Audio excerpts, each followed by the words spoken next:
예, 우리 출애굽기 2장을 찾겠습니다.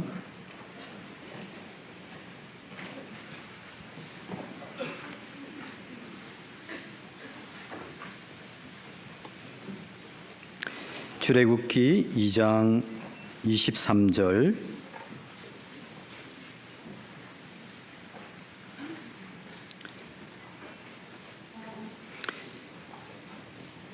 여러 해 후에 애굽 왕은 죽었고 이스라엘 자손은 고욕으로 인하여 단식하여 부르짖으니 그 고욕으로 인하여 부르짖는 소리가 하나님께 상달한지라. 하나님이 그 고통 소리를 들으시고 아브라함과 이삭과 야곱에게 세운 그 언약을 기억하사. 오늘은 성경 아카데미 두 번째 시간 출애굽기를 함께 우리가 상고해 보고자 합니다. 출애굽기 처음 시장은 이스라엘 백성의 고통으로 시작됩니다. 우리가 구원받기 전에 이 세상 사단 마귀로부터 얼마나 고통과 고욕으로 고생했습니까? 자, 그런데 그 고통으로 시작된 출애굽기 마지막 40장을 한번 찾아보겠습니다. 출애굽기 40장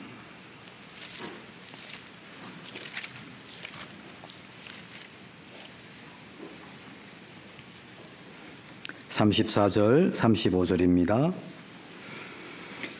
그 후에 구름이 해막에 덮이고 여호와의 영광이 성막에 충만하매 모세가 해막에 들어갈 수 없었으니 이는 구름이 해막 위에 덮이고 여호와의 영광이 성막에 충만함이었으며. 이 시간 하나님의 영광이 충만하리라 생각합니다. 단식으로 고통으로 시작된 그 이스라엘 역사가 출애굽기 40장에는 그 해막 위에 하나님의 영광이 충만했습니다. 고통으로 시작되는 그 인생이 하나님의 목적은 영광입니다. 그 애굽에서 고통받고 단식하는 그 이스라엘 백성들을 권고하시고 그리고 하나님의 목적 구속과 구원을 주시고 하나님께서는 천국 가나안 땅까지 가는 그날 하나님이 함께 하시고 지켜주시고 인도하여 주신다는 하나님의 약속의 말씀이 출애굽기입니다. 우리는 가나안 땅 천국까지 가기까지가 이제 하나님의 인도하심이 필요합니다. 하나님의 뜻, 하나님의 말씀, 하나님의 언약, 법이 필요합니다. 그래서 애굽으로부터 탈출을 시키고 이스라엘 백성들에게 하나님의 법, 언약을 주시고 그 말씀을 따라서 그 말씀을 신뢰하고 순종하고 그 말씀을 붙잡으면 하나님의 영광이 임할 것이라고 말씀해 주십니다. 우리 유인물 잠깐 보겠습니다. 출애굽기 1페이지 유인물을 보면서 중요한 내용을 교훈을 얻어보고자 합니다. 출애굽기 1번 기자 및 기록 연대는 마가복음 7장 10절에 예수님께서 출애굽기의 기자를 모세라고 말씀하십니다. 마가복음 7장 10절에 모세는 내 부모를 공경하라. 출애굽기 20장에 헌법 중에도 가장 중요한 율법 그 10계명에 내 부모를 공경하라 라는 말씀을 언급하시면서 모세가 출애굽기를 기록했다라고 말씀하십니다. 출애굽기의 주요 내용은 무엇입니까? 이번에 이스라엘 민족의 이집트에서의 생활, 이집트 탈출 후 시내산까지의 2개월 여정, 시내산에서 11개월을 머물며 하나님으로부터 십계명과 성막, 제사법 관한 말씀을 받고 출애굽기 40장에는 그 해막 성막의 완성된 그 하나님의 영광이 충만한 모습을 금방 우리가 살펴보았습니다. 출애굽은 예수님으로 말미암아 이 세상 죄악에서 사단의 권세에서 그 바로에서 해방되고 구원될 것에 대한 모형입니다. 그리고 우리는 천국 가는 그날까지 우리의 생각이나 우리의 뜻대로 사는 것이 아니라 하나님의 법, 하나님이 이스라엘 민족에게 주신 그 언약의 말씀대로 신앙생활을 해야 될 것을 출애굽기를 통해서 이야기하고 있습니다. 자, 4번 간략한 특징을 보겠습니다. 출애굽기는 먼저 애굽에서의 구원을 통해서 하나님의 능력을 알 수 있습니다.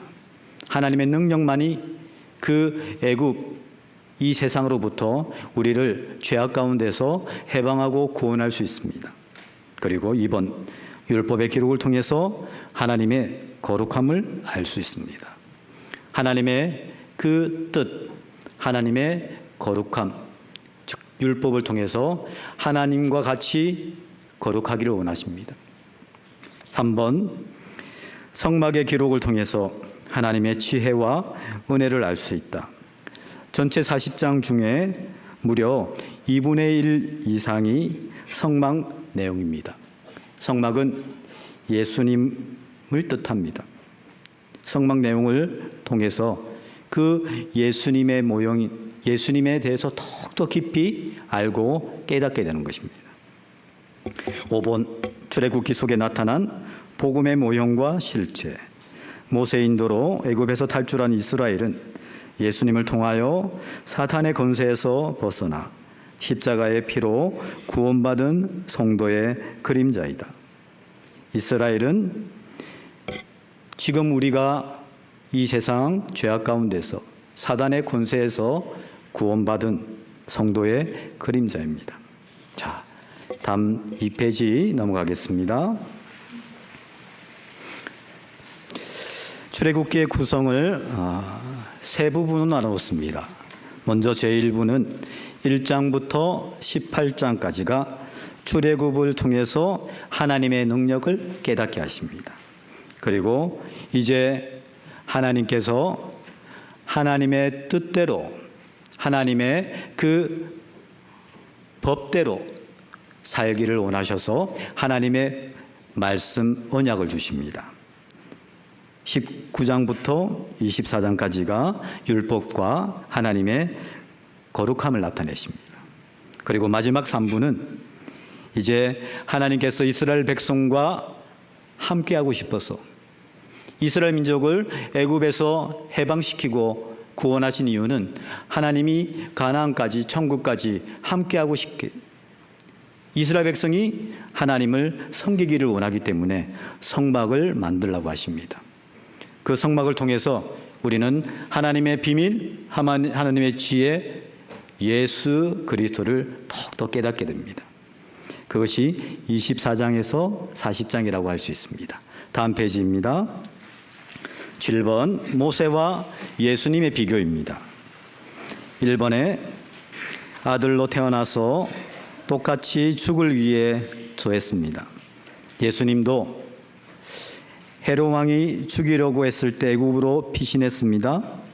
이번에 애굽에서 통치하는 것보다 유대인들과 고난당한 것을 택한 모세처럼 예수님은 유대인들이 예수님을 왕으로 삼으려 했지만 거절했습니다. 그리고 4번에 모세는 바로 왕을 책망하고 애굽을 심판한 것처럼 예수님은 사단을 멸하시고 세상을 심판하셨습니다. 모세는 유월절 어린 양의 피로서 하나님의 백성을 구원했지만 예수님은 십자가의 피 흘리심으로 모든 세상의 죄인들을 구원하셨습니다. 그리고 6번 모세는 율법의 상징입니다. 율법은 우리를 죄악 가운데서 구원하지 못합니다. 오직 예수님의 은혜와 피로서 구원받는 것입니다. 자, 8번 이제 출애굽기 각 장에서 함께 교훈을 나눠보고자 합니다. 먼저 출애굽기 1장에 바로의 핍박과 이스라엘의 고난입니다. 출애굽기 1장을 통해서 우리는 하나님의 역사와 사단의 역사를 볼 수 있습니다. 사단의 역사는 남자아이를 모두 죽이라고 계획을 세웠습니다. 성공을 거두는 것처럼 보였지만 하나님께서 개입하십니다. 여러분, 하나님께서 창세기에서 출애굽기의 시간 동안 무려 400년 이상을 침묵하시는 것처럼 보이지요? 아닙니다. 하나님은 그 400년 동안 침묵하신 게 아니라 일하시고 계셨습니다. 그래서 창세기 마지막부터 출애굽기는 and 그리고로 연결됩니다. 무려 한 장의 성경이라고 할 수 있습니다. 하나님은 쉬지 않고 침묵하지 않고 일하시고 개입하십니다. 그런 가운데 모든 것은 그 배후에 사단 마귀가 있습니다. 사단 마귀는 결국은 유대인들을 멸망시켜서 예수 그리스도가 태어나지 못하도록 그 사단의 계략이 결국은 사단은 헤롯 왕을 이용해서 예수님을 죽이려고 한 겁니다. 이것을 보면은 구원받은 우리도 사단 마귀가 우리를 괴롭힙니다. 성도는 세상에서 고난을 받도록 되어 있습니다. 그래서 이집트에서 만약에 애굽 사람들과 사이가 좋게 애굽 왕이 계속 이스라엘 백성들을 후대했다면 어떻게 됐을까요? 이스라엘 백성들은 애굽 백성들과 혼합해서 정체성을 잃어버립니다. 민족성을 잃어버립니다. 그리고 결국은 여호와 하나님에 대한 믿음도 신앙도 잃어버릴 수 있게 됩니다. 하나님의 최종 목적은 이 세상 애굽에서 해방시켜서 구원받게 하시고 가나안 땅 천국까지 가는 것이 목적입니다. 하나님과의 깊은 교제와 하나님의 영광을 위해서 사는 것이 사람의 인간의 창조의 목적입니다. 그런데 만약에 이집트에서 이스라엘 백성들이 핍박과 고난이 없었다면요, 애타게 하나님 저희들을 이 애굽에서부터 구원해 주십시오 간절한 호소와 기도가 없었을 겁니다. 다음 페이지 보겠습니다. 4페이지. 제일 윗부분입니다. 성도들은 사단이 지배하는 이 세상에서 핍박을 받을 수밖에 없습니다. 그러나 이스라엘은 학대를 받을수록 더욱 강성해집니다. 자, 우리 출애굽기 1장을 한번 찾아볼까요?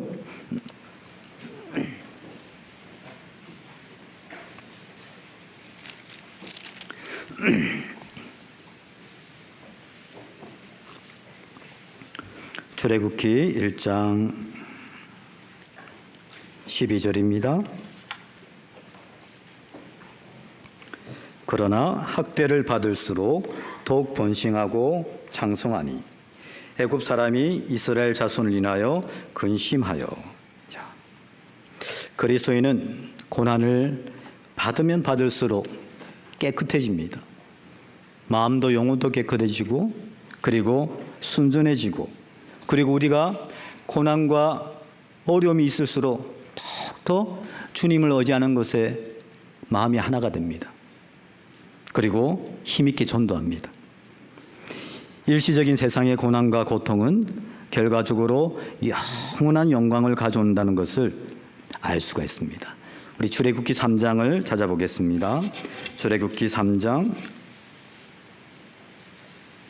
9절.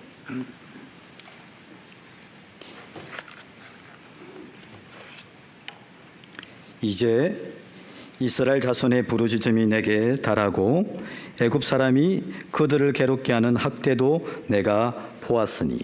자, 하나님께서 우리가 고난받고 그리고 시련 연단 가운데 하나님이 침묵하시는 듯 보이지만 하나님께서는 우리의 간절한 그 호소와 기도를 보시고 들으시고 공고하고 계십니다.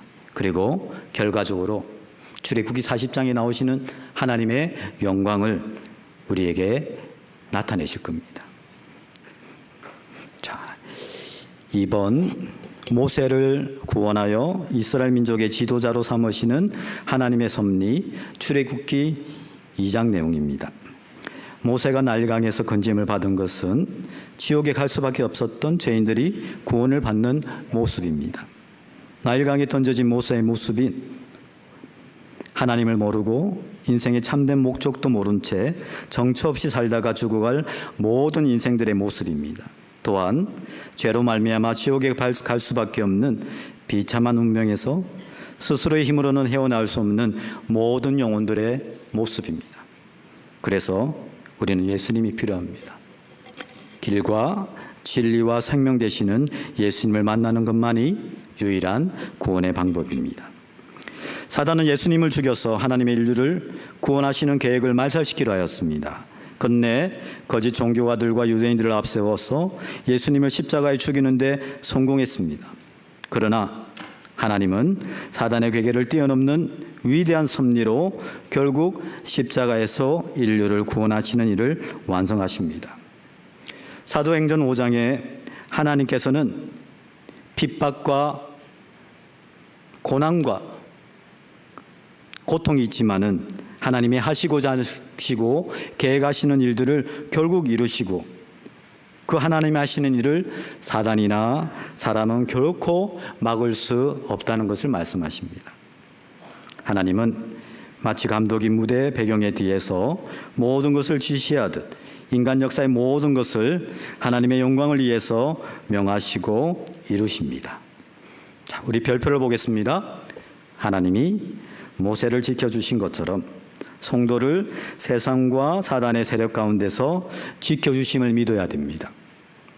자, 그러면은 우리의 가족들, 구원받지 못한 영혼들, 하나님께서 분명히 구원해 주실 것을 믿고 흔들리지 않고 담대함으로 복음을 전하셔야 됩니다.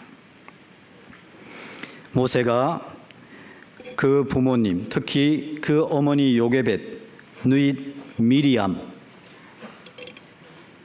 누이 이름이 미리암, 미리 다 아는 사람인 것 같아요. 미리암. 모세를 하나님이 건져주실 것을 미리 알고 그 믿음이 있었는지 항상 모세만 주시했습니다.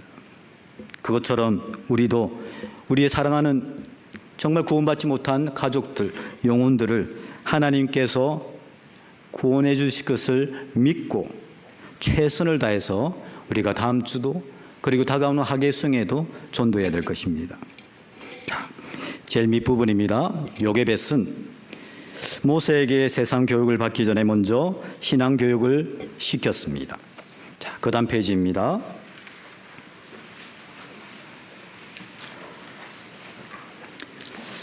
요게벳은 모세를 젖먹여 기른 대가로 바로의 공주에게 삭을 받았으나 더 큰 삭을 하나님께로 받았습니다. 어떤 상급을, 어떤 영광을 받았을까요? 모세와 자녀들을 민족 지도자로 하나님이 만들어 주신 겁니다. 이 세상에서 받은 어떤 상보다도 상급보다도 비교할 수만큼 없을 만큼 큰 것입니다. 우리의 가족이, 우리의 자녀가 정말 하나님의 뜻과 영광을 위해서 귀하게 쓰임 받는다면 그것이 얼마나 큰 영광이겠습니까? 우리가 믿음 안에서 그리고 믿음의 가정 안에서 그 자녀를 신실한 신앙인으로 키울 때 하나님은 이 세상 어떤 것보다 더 값진 것으로 우리에게 상급으로 주실 거라고 생각합니다. 자, 히브리서 11장을 찾아보겠습니다. 히브리서 11장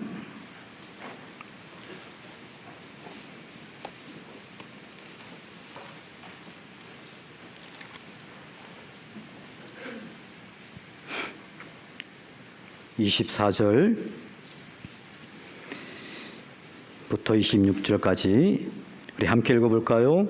믿음으로 모세는 장성하여 바로의 공주의 아들이라 칭함을 거절하고 도리어 하나님의 백성과 함께 고난받기를 잠시 죄악의 낙을 누리는 것보다 더 좋아하고 그리스도를 위하여 받는 능력을 애굽의 모든 보화보다 더 큰 재물로 여겼으니 이는 상주심을 바라봅니다.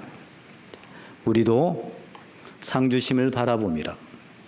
이 세상에 잠시 죄악의 낙을 누리는 그 유혹에서 하나님께서 정말 하나님의 뜻과 영광을 위해서 우리를 귀하게 삼아주시고 또 하나님께서 영광으로 상급으로 갚아주실 그 상급을 바라보면서 그 모세는 그 애굽의 정말 수많은 지식 가운데서도 먼저 철저하게 나는 히브리인이다, 나는 그리스도인이다, 그 정체성을 마음에 다 심고 그리고 하나님의 영광을 위해서 자기 자신의 인생을 내어드렸습니다.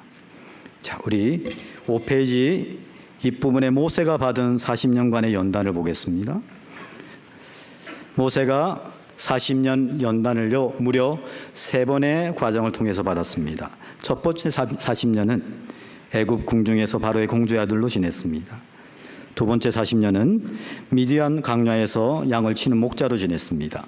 그리고 마지막이 중요합니다. 마지막 40년은 애굽과 광야에서 백성을 인도하는 하나님의 일꾼으로 지냈습니다. 저기 40년은 자기가 굉장한 인물인 줄 알았어요.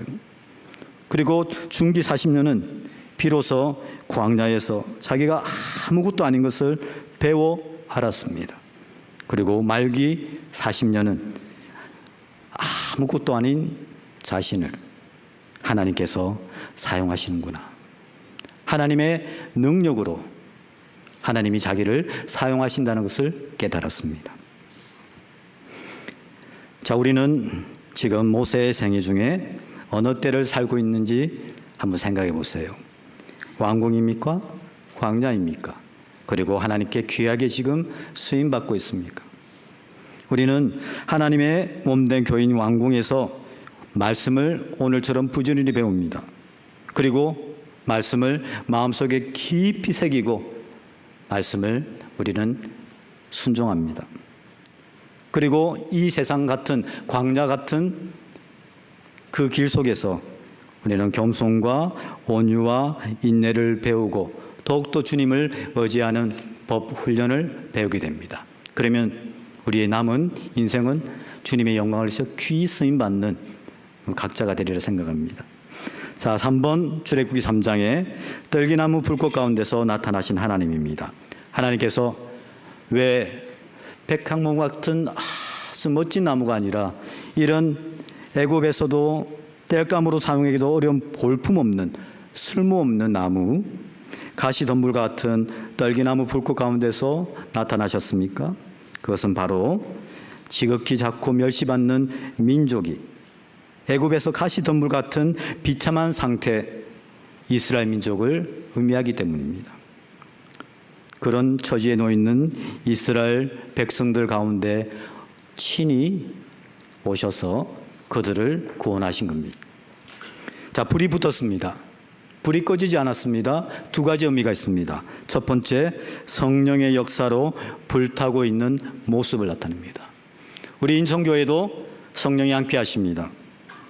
우리 교회 안에도 성령이 역사하고 있습니다. 그리고 구원받은 각자 안에도 성령이 함께 하시면서 성령이 역사하고 계십니다. 항상 내 안에 계신 성령 되시는 주님을 내가 우선으로 하고 그 주님을 내가 섬기고 그러면 늘 내 안에 있는 그 성령이 불타면서 성령 충만한 가운데 우리는 신앙생활을 할 수 있을 것입니다. 자, 두 번째 의미는 불과 같은 시련을 받는 모습입니다. 이스라엘 백성들은 고난의 풀무를 통과했으나 타지 않았습니다. 교회 역사를 보면 또 우리 교회의 역사를 보면 고난의 풀문을 통과했지만 교회는 여전히 건재하고 그리고 번창합니다. 자, 그 다음 페이지입니다. 성도 개인도 불과 같은 시련을 통과했고 통과하고 있고 통과할 것이지만 그 시련 속에 주님이 함께 하시고 지켜주시고 이기게 하십니다. 불붙은 가시나무 떨기나무에서 주님이 말씀하셨습니다. 하나님이 어떤 분인지, 하나님은 I am that I am, 자존자 되시는 어떤 것에도 오존하지 않는 하나님은 스스로 있는 자라고 말씀하십니다. 그 반면에 모세, 이스라엘 백성, 우리는 하나님을 의지해야만, 하나님을 의존해야만 생명을 부지할 수 있고 그리고 하나님이 맡기신 일들을 할 수 있는 어존적인 존재라는 것을 깨닫게 하십니다. 그리고 그 하나님께서는 이스라엘 백성의 구원의 역사를 약속하시고 백성의 고통을 진언하여 주시고 그 모세의 의심과 불신앙을 계속 하나님께서는 말씀으로 인내로 인도하신 가운데 순종으로 바꾸어서 하나님의 일을 하게 만듭니다. 4번입니다. 제일 밑에 부분. 출애굽기 4장은 하나님의 부르심에 순종하는 모세의 모습이 나타납니다. 출애굽기 4장 2절을 찾아보겠습니다.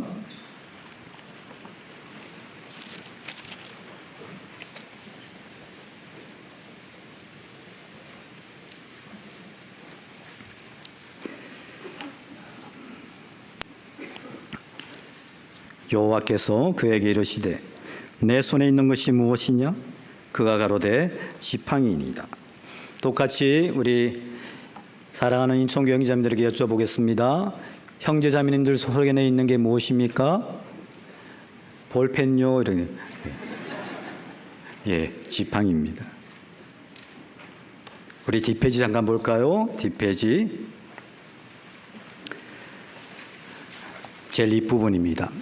처음에는 5번에 걸쳐 변명하지만 하나님은 인간의 연약함을 아시고 인내하시는 가운데 모세를 변화시켜 결국 부르심에 순종하도록 하십니다. 모세에게 물어봤습니다. 모세야, 내가 없는 거 보지 말고 내가 너에게 지팡이를 줬잖니. 너가 지금 가지고 있는 것에 주목해라. 그리고 그것을 내가 붙들고 하나님을 의지한다면 지팡이는 하나님의 손에 붙들린 모세를 통해서 하나님의 지팡이로 바뀌는 것입니다. 자, 우리 4장 20절을 보겠습니다. 출애굽기 4장 20절. 모세가 그 아내와 아들들을 나귀에 태우고 애굽으로 돌아가는데 무슨 지팡이를 손에 잡았을까요? 하나님의 지팡이를 손에 잡았더라. 겉으로 보기에는 정말 보잘것없는 지팡이일지라도 하나님 손에 붙잡힌 만 되면은 하나님께서는 그것을 통해서 하나님의 지극히 크신 능력을 나타낼 겁니다. 우리 형제자매들 지금 하나님이 나에게 주신 것에 주목하십시오. 하나님께서 나를 통해서 역사하실 겁니다. 그리고 옆에 계신 분들을 보세요. 믿음의 동력자를 하나님께서 주셨습니다. 우리는 하나님의 동력자입니다. 믿음의 동력자입니다. 모세가 하나님 저는 말을 잘 못해요. 하나님께서 믿음의 동력자 아론이 있지 않느냐. 아론과 함께 더불어 일하게 하십니다. 그리고 출애굽기 4장 12절 우리에게 너무나도 위로의 말씀을 해주십니다. 출애굽기 4장 12절 우리 함께 읽어보겠습니다. 이제 가라. 내가 내 입과 함께 있어서 할 말을 가르치리라. 다음 주 선도 집회 하계 수양에 우리에게 주신 말씀입니다. 이제 가라. 하나님이 가라고 하실 때 그 하나님을 내가 믿는다면 하나님은 우리에게 가라고 하시고 일을 맡기실 때 능력 또한 주십니다. 이제 가라. 내가 내 입과 함께 있어서 할 말을 가르치리라. 얼마나 대단한 약속입니까? 이보다 더 큰 힘이 되고 격려가 되고 위로가 되는 말씀이 있겠습니까? 하나님이 함께 하십니다. 하나님 내가 누구간데 항상 모세는 나를 주목했습니다. 자기의 배웠던 지식, 지혜 아무 보잘것없고 자기의 또 연약함에 붙들릴 수 있습니다. 그러나 하나님께서 내가 누구간데 물었을 때 하나님은 내가 반드시 너와 함께하리라. 하나님의 대답은 그것입니다. 하나님은 우리의 인생의 시작과 끝을 아십니다. 우리는 인생의 끝을 모릅니다. 그래서 우리는 답답하고 우리는 혼란스럽고 우리는 불안하고 원망할 수 있습니다. 그러나 처음이시고 시작이시고 끝이신 그 주님이 우리와 함께 하시고 우리를 인도하신다고 합니다. 우리의 인생의 끝을 알고 계시는 그 주님을 더욱더 신뢰하고 주님과 함께 나아갈 때 주님께서는 우리 인생의 그 과정 속에 내가 답은 모를지어도 그 고난 속에 모든 주님의 손 아래에 있기 때문에 우리는 주님을 신뢰하고 나갈 수 있습니다. 자, 다음 5번 출애굽기 5장입니다. 자, 출애굽기 4장에 이제 모세가 하나님을 의지하고 담대하게 5장에 바로에게 선포합니다. 자, 5장을 볼까요? 5장 1절입니다. 그 후에 모세와 아론이 가서 바로에게 이르되 이스라엘 하나님 여호와의 말씀에 내 백성을 보내라. 그들이 광야에서 내 앞에 절기를 지킬 것이니라 하셨나이다. 4장 때의 모세의 모습과 달라졌어요. 이제 하나님이 함께 하신다고 하니, 하나님의 지팡이가 함께 하신다고 하니 담대하게 바로에게 선포했습니다. 바로가 어떤 반응을 보일까요? 2절에 바로가 가로되 여호와가 누구간데 내가 그 말을 듣고 이스라엘 보내겠느냐. 나는 여호와를 알지 못하니 이스라엘도 보내지 아니하리라. 출애굽기 5장에 우리가 교훈을 얻어보고자 하는 주제가 더 나쁜 상황이 될 때입니다. 하나님 말씀대로 순종했습니다. 그런데 일이 순조롭게 풀리지 않습니다. 바로는 더욱더 강하게 이스라엘 민족을 핍박하게 됩니다. 그러나 하나님의 역사는 핍박과 환난 속에서 더욱 힘있게 나타납니다.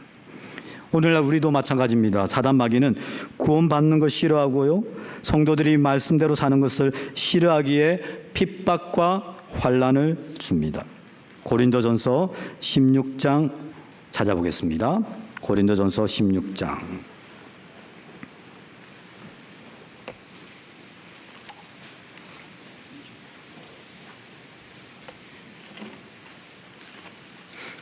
16장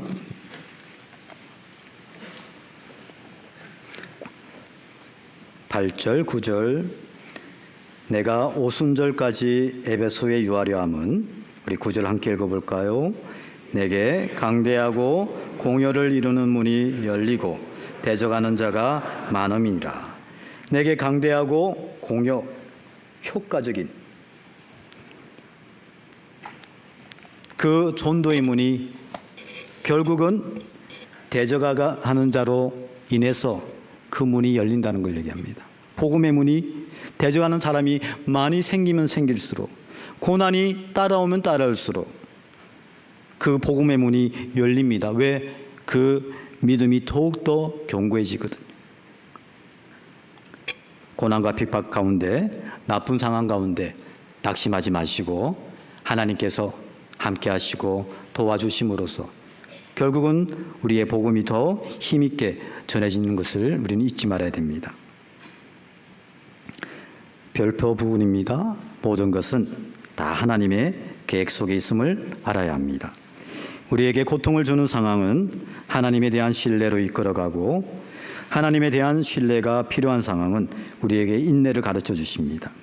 인내를 가르쳐 주는 상황은 우리를 지혜롭게 변화시키고, 때가 되면 하나님이 다 드러내시고 갚아 주실 겁니다. 자, 그런 가운데 나쁜 상황이 될 때 하나님은 6장에 하나님의 위로의 말씀을 해주시고 하나님이 인도해 주신다는 약속의 언약의 말씀을 해주십니다. 자, 7번입니다. 출애굽기 7장 이적을 보고도 마음을 강팍케 하는 바로 왕이 나타납니다. 이것을 통해서 우리는 이적을 통해서 사람이 구원을 받는 것이 아님을 우리는 알게 됩니다. 구원은 오직 하나님의 은혜의 복음을 전함으로써, 하나님의 십자가의 사랑을 깨달음으로써 구원을 받는 겁니다. 우리가 그 복음을 의지해서 담대하게 전할 때 사람은 회개하고 십자가의 사랑 앞에 굴복되는 것입니다. 자, 2번 바로의 마음의 강팍이란 무엇인가? 바로의 강팍함은 스스로 고집을 부려 마음으로 반역하는 것이고, 하나님께서 바로의 마음을 강팍케 했다는 그 말은 하나님께서 하신 일은 바로의 그 마음을 그대로 단단하게 두셨다는 뜻입니다. 바로의 강팍함은 자신의 책임인 것으로 하나님이 일방적으로 강팍케 하시는 것이 아닙니다. 하나님이 강팍케 하셨다는 것은 바로의 제약된 본성과 행위를 그대로 내어부려 두신 것입니다. 그렇기 때문에 우리도 항상 내 마음이 둔해지지 않도록, 강팍해지지 않도록 항상 말씀으로 우리의 마음을 살피고 주의해야 될 것입니다. 자, 7장 우리 찾아보겠습니다. 출애굽기 7장입니다.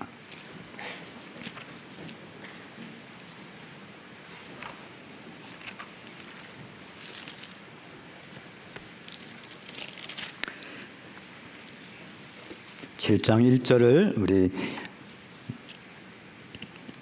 함께 읽어보겠습니다. 여호와께서 모세에게 이르시되 볼지어다 내가 너로 바로에게 신이 되게 하였은즉 내 형 아론은 내 대언자가 되리니. 자, 이 말씀이 바로에게 신이 되게 하였은즉 어떤 의미일까요? 자, 바로에게 신이 되게 하였은즉 바로가 이 땅에서는 비록 신같이 군림하는 큰 권세를 가졌지만 노예 출신 모세가 하늘의 권세를 받아서 부여받아 바로를 굴복시킬 것을 나타내신 말씀입니다. 신과 같이 된다는 것은 모세를 바로 앞에서 마치 하나님처럼 보이도록 하시겠다는 겁니다. 이것을 통해서 하나님께서는 육신적인 조건 상관없이 신체적인 여러 불리한 조건들이 있을 수 있지만 하나님은 그런 것 관계없이 하나님을 신뢰하고 순종하는 사람을 하나님께서는 이 세상에 신과 같은 존재로 사용하실 겁니다. 그래서 요한복음 10장 34절 이하에 하나님의 말씀을 맡은 사람은 이 세상에 신과 같은 존재다라고 말씀하십니다. 자, 8번입니다. 출애굽기 7장에서 11장까지 우리가 잘 알고 있는 애굽에 내린 10가지 재앙이 있습니다. 그 10가지 재앙을 내리신 목적이 출애굽기 10장에 기록되어 있습니다. 한번 보겠습니다. 출애굽기 10장입니다.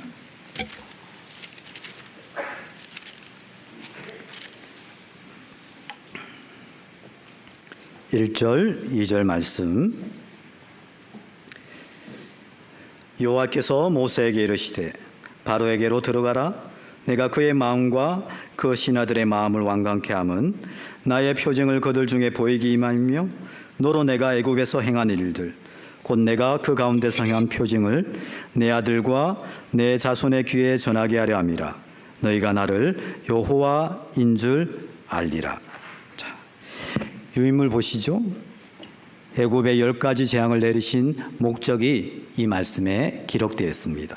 첫 번째, 나의 표징을 그들 중에 보이고, 마지막이 나를 여호와인 줄 알리라. 하나님만이 참심이라는 표징을 바로와 신하들에게 보이기 위해서 10가지 재앙으로, 10가지 재앙 심판받은 대상은 이집트인들이 다 섬기는 신들이었습니다. 그 애굽의 신들에게 민수기 33장 4절에도 벌을 내리셨다라고 기록합니다. 그리고 이번에 그 표징을 이스라엘 후손들의 귀에 전하기 위해서, 이스라엘 백성들에게 여호와 하나님을 알게 하기 위해서, 그리고 4번 역사의 종말 7년 한란에 하나님을 대적하는 세상에 하나님의 심판, 7인 7 나팔 7 대접 심판이 있음을 알게 하기 위한 겁니다. 자, 우리가 출애굽기 8장 25절에서 바로가 하나님의 그 이적을 보면서 모세에게 타협안을 냅니다.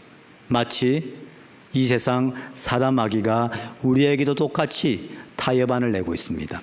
그때 우리는 그리함은 불가하나이다, 절대로 그렇게 할 수 없다, 단호하게 선포해야 됩니다. 자, 바로 왕의 타협안과 모세의 답. 8장부터 출애굽기 8장 25절에 이 땅에서 너희 하나님께 희생을 드리라. 마귀는 똑같이 우리에게 예수 믿되 세상과 너무 구별되지 마라.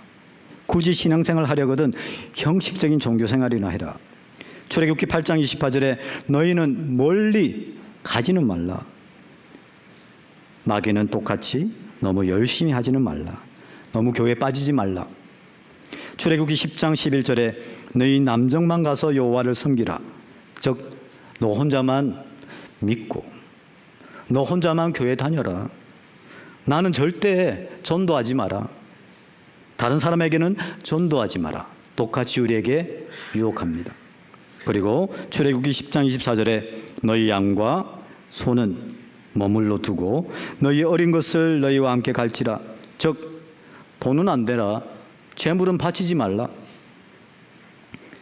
그 말은 우리가 부모님께 효도는 하겠지만 돈 들어가는 것은 못한다, 그런 뜻이겠죠. 자, 이제 9번입니다.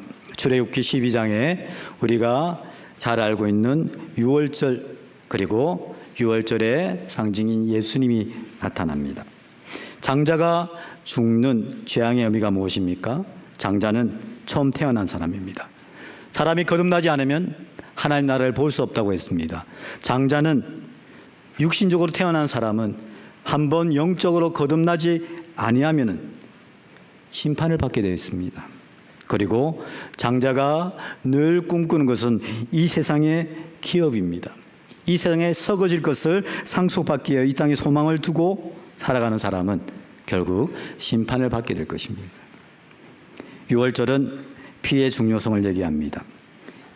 속죄는 피로 되고 하나님과 화평도 피로 되고 교회의 일원이 되는 것도 피로 되고 성도가 하나님께 나아가는 것도 피를 힘입어 나아가는 것이고 생활 중에 하나님을 섬기는 것도 피로 말미암고 구원받은 이후에 우리가 회개하고 죄를 용서받고 씻는 것도 피로 되고 그리고 생활 중에 마귀를 이길 때도 우리는 피로 되는 겁니다. 그 다음 페이지 10페이지입니다. 유월절 어린 양과 예수님을 비교해 봤습니다. 그리고 출애굽기 12장 8절 10절에는요. 유월절 어린 양의 고기와 무교병과 쓴 나물을 먹는 것을 통해서 교훈하고 있습니다. 즉 1번 양고기는 불에 구워서 먹었다. 그것을 굽기 위해서 새꼬챙이를 장후했습니다. 하나의 새 막대기로 어린 양을 세로로 뚫어서 풀 위에 놓아야 했습니다. 직각 방향으로 어깨 쪽지를 뚫어 그것을 돌려야 했습니다. 이것은 정확히 십자가의 상징입니다. 고난당하신 예수님께 참여해야 된다. 그리고 6번 무교병과 함께 먹는 것을 통해서 악을 버리는 것에 대한 모습이고 쓴 나물과 함께 애굽에서 쓰라린 기억을 잊지 말고 두 번 다시 애굽으로 돌아갈 생각을 하지 말아야 될 것을 말씀하십니다. 자, 그 다음 페이지입니다. 자, 무교절의 교훈을 통해서 우리가 누룩의 종류와 교훈을 우리가 살펴볼 수 있고요. 그 다음에 출애굽기 13장에 이제 유월절을 통과한 이스라엘 백성들에게 처음 난 것은 다 전체를 대표하기 때문에 처음 난 장자 그리고 초태생 첫 열매를 주님께 다 바치라고 합니다. 왜? 이스라엘 전체가 하나님의 소유이기 때문입니다. 그리고 13장에는 구름 기둥과 불 기둥을 통해서 하나님께서 항상 함께 하신다. 하나님의 신실한 임재와 하나님의 보호를 나타내고 있습니다. 주님은 광야 같은 세상에서 우리를 단 한순간도 홀로 두지 않으십니다. 자, 출애굽기 13장 9절을 찾아볼까요?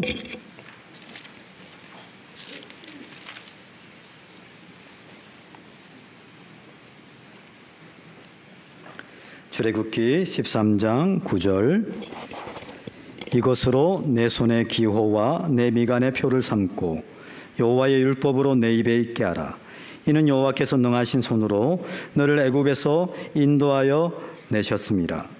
연년이 기한에 이르러 이 규례를 지킬지니라. 자, 하나님께서는 13장 2절에 이는 내 것이라. 구원받은 우리들에게도 하나님은 이제 소유권이 바뀌었다. 너는 내 것이다. 그리고 항상 하나님의 말씀을 내 손의 기호와 내 미간에 표를 삼을 정도로 마음 깊이 새기고 잊지 말고 말씀을 의지하고 살아라 말씀하십니다. 자, 그렇기 때문에 우리 11페이지 제일 밑에 부분입니다. 이때부터 이스라엘 백성들은 본 구절을 포함한 4개의 성구, 출애굽기 13장 3절로 10절, 유월절과 무교절 기억하여 지키라는 말씀과 출애굽기 13장 11절로 16절, 초태생을 구별하여 드리라, 신명기 6장 4절로 9절, 하나님을 가장 사랑하고 하나님의 말씀을 기억하고 가르치라, 신명기 11장 13절로 21절, 순종에 대한 축복과 불순종에 대한 저주를 4개의 양피지에 적어서 항상 손에 메고 이마에 두름으로써 이 말씀을 문자 그대로 지키려고 노력했던 겁니다. 그러나 중요한 것은 하나님의 말씀 뜻은 외적인 표시가 아니라 이 말씀을 평생 잊지 않고 마음속 깊이 새겨서 삶 속에서 우리가 실천하고 행하기를 하나님이 원하시고 계십니다. 자, 밑에 부분 출애굽기 13장 13절에 나귀의 첫 새끼는 다 어린 양으로 대속하라 라고 말씀하십니다. 나귀의 첫 새끼는 다 어린 양으로 대속할 것이요. 우리 나귀가 일반적으로 어떤 특성을 가지고 있을까요? 고집이 쓸데없이 강합니다. 그리고 같은 행동을 반복합니다. 그리고 주인의 어종을 잘 알지 못합니다.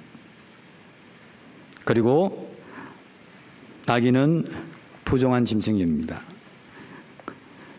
3번에 나귀의 첫 새끼는 다 어린 양으로 대속할 것은 우리의 모습이 마치 나귀같이 부정하고 어리석은 우리를 예수님의 십자가의 보혈로 구원하셨습니다. 그 다음 페이지입니다. 7번, 앞에서 가고 뒤에서 따르는 무리가 소리질러 가로되. 볼품없는 나귀지만 예수님을 태웠습니다. 그리고 예루살렘 성에 들어갔습니다. 많은 사람들이 예수님께 찬송과 영광을 돌렸습니다. 나귀는 예수님을 통해 태우고 일을 할 때 예수님과 함께 높임받고 영광을 받게 됩니다. 그리고 8번에 사사기 15장 15절에 삼손이 그 나귀의 턱뼈를 가지고 원수인 블레셋 사람 1000명을 죽입니다. 나귀의 턱뼈는 죽어서 말라서 버려졌지만 삼손의 손에 들렸을 때는 원수인 블레셋 사람 1000명을 죽이는 역사를 나타냈습니다. 우리도 주님의 손에 붙들리기만 하면 주님께서는 자신의 역사에 자신의 도구로 사용해서 능력을 나타내 주실 것입니다. 자, 출애굽기 14장 11분에 이제 홍해를 지납니다. 홍해 앞에 위기와 여호와의 구원입니다. 출애굽기 14장 13절을 찾아보겠습니다. 출애굽기 14장 13절.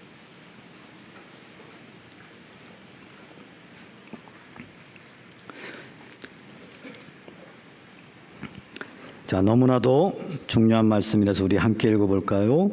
모세가 백성에게 이르되 너희는 두려워 말고 가만히 서서 여호와께서 오늘날 너희를 위하여 행하시는 구원을 보라. 너희가 오늘 본 애굽 사람을 또 다시는 영원히 보지 못하리라. 자, 오늘 하루 종일 힘드셨죠? 무엇을 보고 하루 종일 지내셨나요? 우리는 두 가지를 항상 보고 삽니다. 현실이라는 상황, 그리고 눈에 보이진 않지만 그 하나님을 우리는 보고 살듭니다. 지금 이스라엘 백성들은 앞에는 홍해입니다. 뒤에는 바로의 철병거입니다. 사면 초가의 위기입니다. 이 위기는 하나님께서 친히 유도하신 겁니다. 그때 백성들은 현실을 봤습니다. 상황을 봤습니다. 왜? 하나님이 눈에 보이지 않기 때문에. 하나님을 만약에 볼 수 있다면 두려워하지 않고 그리고 담대할 수 있고 그리고 마음이 요동치지 않을 겁니다. 우리도 항상 눈에 보이지는 하나님이 우리와 함께 계신다는 것을 잊지 말아야 합니다. 이때 하나님께서 말씀합니다. 가만히 서서 여호와의 구원을 보라. 두려워 말고 가만히 설 수 있는 근거가 어디 있을까요? 하나님을 보는 겁니다. 욥기에 욥이 하나님 왜 이런 어려운 상황이 나에게 이런 고난이 이런 역경이 주어집니까? 계속 이유를 물었습니다. 하나님은 두 가지를 오히려 질문했습니다. 욥아 내가 이것을 아느냐? 욥아 내가 이것을 할 수 있느냐? 욥은 아무것도 할 수 없고 그리고 아무것도 볼 수 없고 하나님께서는 욥이 보지 못하는 알지도 못하고 그리고 할 수도 없는 모든 지혜와 능력의 소유자이십니다. 고난의 이유를 모르지만 그 모든 고난은 하나님의 손안에 있습니다. 욥이 마지막에 고백합니다. 하나님 이제 내가 비로소 여호와 하나님을 귀로 듣기만 하였었더니 이제는 눈으로 주를 배움나이다. 눈으로 주님을 만났을 때 이제 우리는 모든 해답을 모를지언정 우리는 두려워하지 않고 서서 하나님의 구원함을 볼 수 있습니다. 이스라엘 백성들에 하나님께서는 가만히 서서 여호와의 구원을 보라고 말씀합니다. 자, 유인물 1번입니다. 홍해가 갈라졌다는 것은 복음의 장애물이 제거되고 길이 열릴 것을 의미합니다. 2번, 홍해의 갈라짐은 사단과 성도의 상반된 운명을 잘 나타내고 있습니다. 이스라엘에게는 구원의 장소가 된 바다가 바로에게는 심판의 장소가 됩니다. 주님의 십자가는 사단에게는 심판의 도구가 되지만 구원받은 성도에게는 구원의 도구가 됩니다. 3번, 홍해 횡단은 침례를 통해서 성도가 그리스도와 연합하는 것의 모형이 됩니다. 이스라엘은 물을 통과함으로써 모세와 함께 침례를 받았고 또한 그리스도와 하나가 됨으로써 세상 애굽으로부터 분리되었습니다. 자, 이제 15장에 그 홍해 바다를 건널 수 있는 하나님의 기적과 능력을 보았고 하나님을 이제 기로가 아니라 직접 눈으로 하나님이 함께 하시고 그 능력을 받기에 어때요? 나오는 것은 찬양밖에 없습니다. 감사밖에 없습니다. 하나님께 영광 돌리는 것밖에 없습니다. 그래서 출애굽기 15장에는 승리의 찬양으로 시작됩니다. 그러나 안타깝게도 그 승리의 찬양과 감사 시간은 불과 사흘을 넘지 못합니다. 우리도 마찬가지입니다. 우리도 하나님의 그 은혜를 우리는 어느 정도 잊지 않고 살 수 있을까요?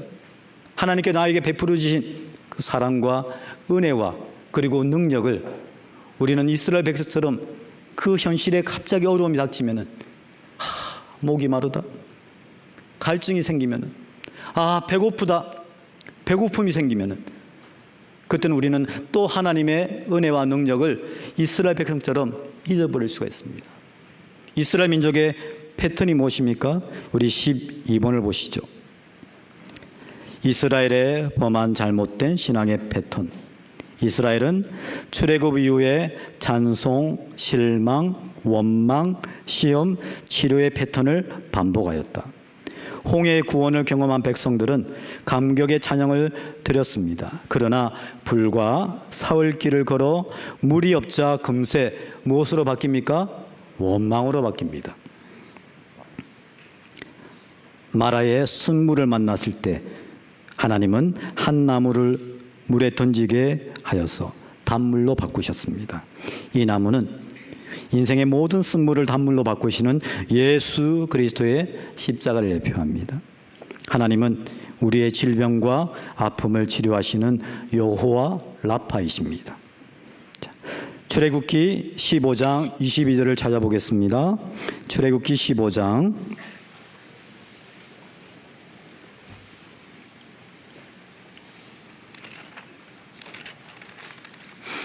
자, 15장 21절까지는요, 감사의 찬양입니다.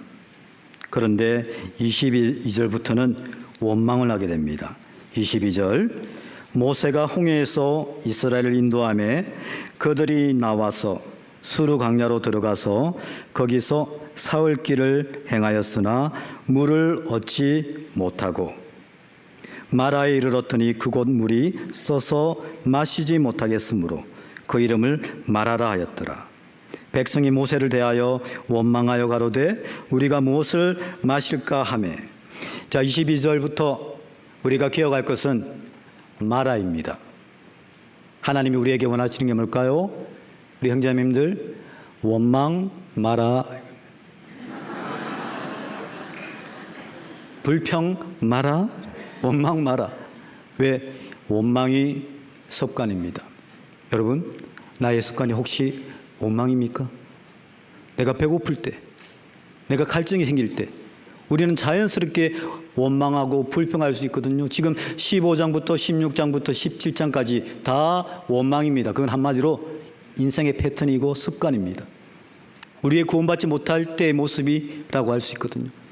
여호와 라파, 치료하시는 하나님께 무엇을 우리는 간절히 구할까요? 하나님, 내 속에 하는 원망의 습관을, 원망의 그 기질을 하나님 치료해 주세요. 바꿔주세요. 하나님, 저를 변화시켜 주세요. 우리는 그런 기도가 필요할 겁니다. 15장에 마라 때문에 원망하게 되고요. 16장을 보시죠. 16장 2절입니다. 이스라엘 온 회중이 그 광야에서 모세와 아론을 원망하여 그들에게 이르되 우리가 애굽 땅에서 고기 가마 곁에 앉았던 때와 떡을 배불리 먹던 때 여호와의 손에 죽었다면 좋았을 것을 너희가 이 광야로 우리를 인도하여 내어 이 온 회중으로 줄여 죽게 하는도다. 4절을 함께 읽어볼까요? 때에 여호와께서 모세에게 이르시되 보라, 내가 너희를 위하여 하늘에서 양식을 비같이 내리리니 백성이 나가서 일용할 것을 날마다 거둘 것이라. 이같이 하여 그들이 나의 율법을 준행하나 아니하나 내가 시험하리라. 하나님은 마라의 쓴 고통 같은 인생 가운데 우리가 하나님을 신뢰하고 의지하고 불평과 원망을 버렸을 때 하나님은 엘림이라는 은혜, 축복을 예비하고 계십니다. 배고파 하나님 원망할 때 하나님은 친절하게도 사랑으로 하늘에서 만나의 양식을 비같이 내려주십니다. 지금도 마찬가지입니다.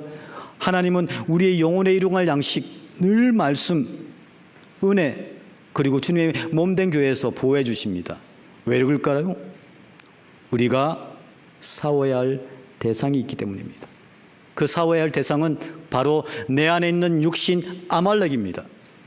그리고 이 세상 사단 마귀입니다. 우리가 먹지 못하면, 우리가 하나님의 말씀을 먹지 못하면요, 아말렉 내 안에 육신에 항상 지는 겁니다. 구원받아도 매년 이 육신에 걸려서 정말 기쁜 마음으로, 자원하는 마음으로, 즐거운 마음으로 하나님을 섬길 수가 없는 겁니다. 출애굽기 14장 마라, 출애굽기 15장을 통해서 16장에 이제 하늘에서 직접 예수님께서 내려오십니다. 그리고 십자가에서 죽으시고 부활하시고 17장에 이제 물이 없어 반석을 쳤을 때 주님은 자기의 몸을 십자가에서 반석을 치듯 자기 육신을 깨어서 우리를 구원해 주셨습니다. 왜? 우리의 그 성령 물을 주시기 위해서, 아말렉 군대와 싸우게 하기 위해서. 그것이 출애굽기 17장입니다. 우리 출애굽기 17장을 보겠습니다.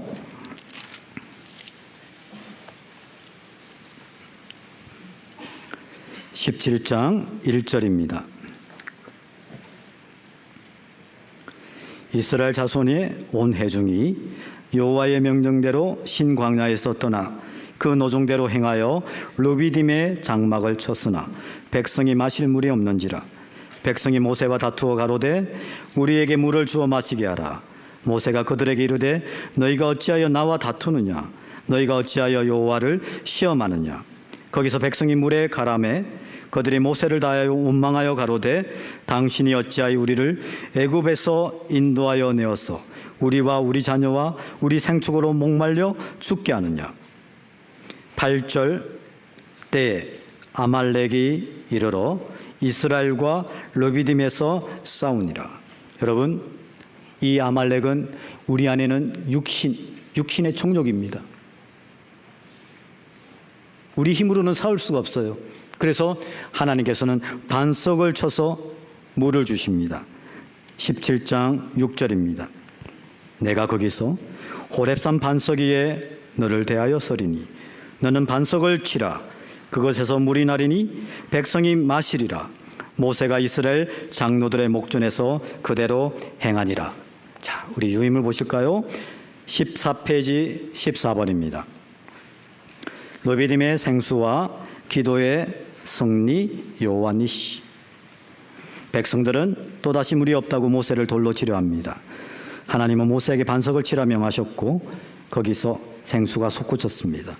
이 맞은 반석은 우리를 위해 십자가에서 지키시고 생수의 강을 흘려보내신 그리스도를 뜻합니다. 이후 찾아온 아말렉, 육신의 정력을 상징합니다. 그 전쟁에서 승리는 칼의 예리함이 아니라 산 꼭대기에서 들려진 모세의 기도의 손에 결정됩니다. 영적 전쟁의 승패는 오직 기도에 있으며 교회는 아론과 훌처럼 기도의 동력자가 필요합니다. 1번, 그리스도인이 말씀의 공급을 받지 못하면 영적 기갈과 기근에 시달리게 됩니다. 3번, 아말렉의 해방과 금이. 광야 생활 중에 이스라엘을 끊임없이 괴롭힌 것이 아말렉 군대입니다. 그리고 지금도 우리 끊임없이 괴롭히는 것이 우리 안에 있는 아말렉 육신입니다. 그 밑에 부분, 하나님은 이스라엘에게 양식과 물을 통해서 힘을 주신 후에 아말렉과 싸우게 하십니다. 하나님께서 오늘도 우리에게 말씀으로 힘을 주셔요. 왜? 말씀으로 힘을 주신 후에 아말렉과 싸우게 하시기 위함입니다. 4번, 모세가 중보 기도를 한 것처럼 나를 위해서 중보 기도해 주시는 주님이 계시는 것을 잊지 말아야 합니다. 그리고 우리는 항상 5번에 예수님의 십자가가 나의 여호와 니시 될 때 우리는 승리하게 됩니다.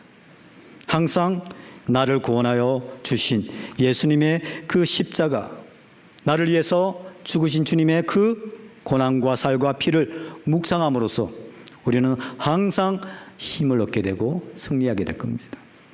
자, 15번은 출애굽기 18장에는 이제 교회 동력자로 모세가 혼자서 하나님의 맡긴 일을 할 수 없기 때문에 직분을 공동체의 동력을 위해서 세웁니다. 지도자를 세우는 기준이 세상적인 기준 스펙이 아니라 하나님을 경외하는 것, 진실함과 불의한 이익을 미워하는 지도자를 세우라고 말씀하십니다. 그 다음 페이지입니다. 자, 16번 출애굽기 19장은 독수리 날개로 인도하시는 하나님께서 출애굽한 지 이제 3개월 만에 시내산에 도착합니다. 구원은 조건이 없었으나 이제 구원받은 백성이 구원받은 하나님의 자녀답게 살기 위해서는 내 생각으로, 내 경험으로, 내 의지로는 살 수가 없어요. 무엇이 필요할까요? 언약, 하나님의 법, 하나님의 말씀이 필요합니다. 그래서 출애굽기 19장에는 이제 하나님 말씀을 잘 듣고 언약을 지키면은 이제 너는 나의 소유가 될 것이다. 그리고 너는 제사장 나라가 될 것이다. 그리고 거룩한 백성이 될 것을 약속해 주십니다. 하나님의 법, 언약, 특별히 이제 출애굽기 19장 뒷부분부터는 하나님의 율법에 대해서 말씀하십니다. 자, 중간에 별표, 율법에 대해서 구약의 율법은 도덕법, 민법, 의식법으로 나눌 수 있는데요. 먼저 1번의 십계명은 율법의 중심이고 율법의 헌법이라고 할 수 있습니다.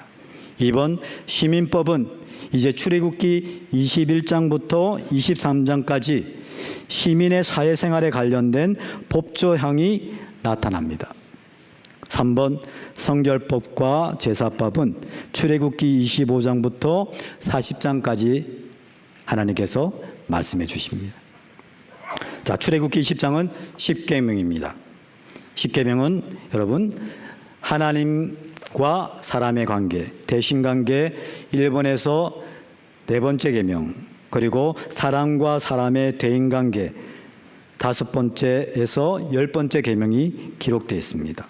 이것은 하나님의 관계가 바로 설 때 사람들과의 관계도 바로 섬을 얘기합니다. 우선순위가 중요합니다.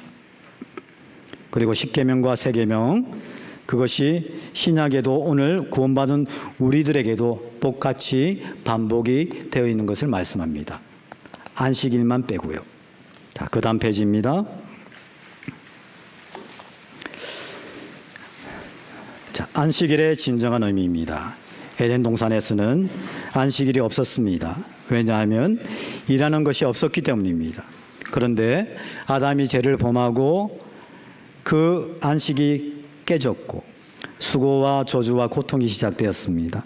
하나님의 안식도 깨졌고 인간이 죄를 범하자 하나님은 지금도 사람을 구원하는 일을 계속하고 계십니다. 자, 안식일을 거룩히 지키라는 그 계명은 여호와의 안식을 깨뜨렸다는 것을 깨닫고 진정한 안식, 구원을 얻으라는 의미로 주신 겁니다. 자, 그리고 우리가 십계명 가운데 10번째 계명, 잘 아시는 내 이웃의 집을 탐내지 말라라고 하셨죠? 그것은 바로 행동이 아닌 마음속에 있는 근본적인 죄를 지적합니다. 모든 계명을 어기는 이유가 뭘까요? 근본적인 죄, 마음의 탐심의 죄로부터 시작되기 때문입니다. 자, 그리고 그 밑에 두 번째 별표, 은혜 아래 있는 사람이 주의할 점. 1번 자유를 주신 목적을 분명히 해야 되고요. 그리고 2번 은혜 아래 있는 그리스도인들은 율법 아래 있지는 않습니다. 그러나 그리스도의 법 아래 있음을 알고 항상 하나님 아버지의 자녀가 된 것을 감사하고 아버지를 섬기고 그리고 하나님의 말씀 속에서 인도함을 다스림을 받아야 됩니다. 자, 율법과 은혜의 차이를 잠깐 기록해 놨습니다. 자, 그 다음 18페이지, 이제 출애굽기 20장부터는 시민법에 대해서 쭉 얘기하면서 출애굽기 20장 25절에 단을 쌓거든 다듬은 돌로 쌓지 말라, 정으로 그것을 쪼면 부정하게 함이라. 하나님은 다듬은 돌로 하나님을 섬기는 것을 원하지 않습니다. 인간의 생각과 기준으로 만들어진 모습, 그리고 형식적인 외식적인 모습으로 하나님을 섬기는 것을 원하지 않습니다. 그리고 5번에 또 다르다는 것은 틀린 것이 아니라는 것입니다. 우리가 정말 옆에 사람과 달라도 내 마음만 하나님 앞에 올바른 마음 태도를 가지고 있다면 그 모난 부분들이 오히려 하나님 앞에 하나님께서 보완해 주시고 그리고 하나님의 영광을 위해서 서로를 위해서 지탱해 주는 받침대나 버팀목이 될 것입니다. 자, 그리고 이제 18번 출애굽기 21장부터 23장에 이제 시민법에 대해서 말씀하면서 21장 5절 6절 말씀을 또 우리가 깊이 묵상을 했으면 좋겠습니다. 출애굽기 21장 5절 6절에요. 송곳으로 길을 뚫는 것의 의미와 교훈이 기록되어 있습니다.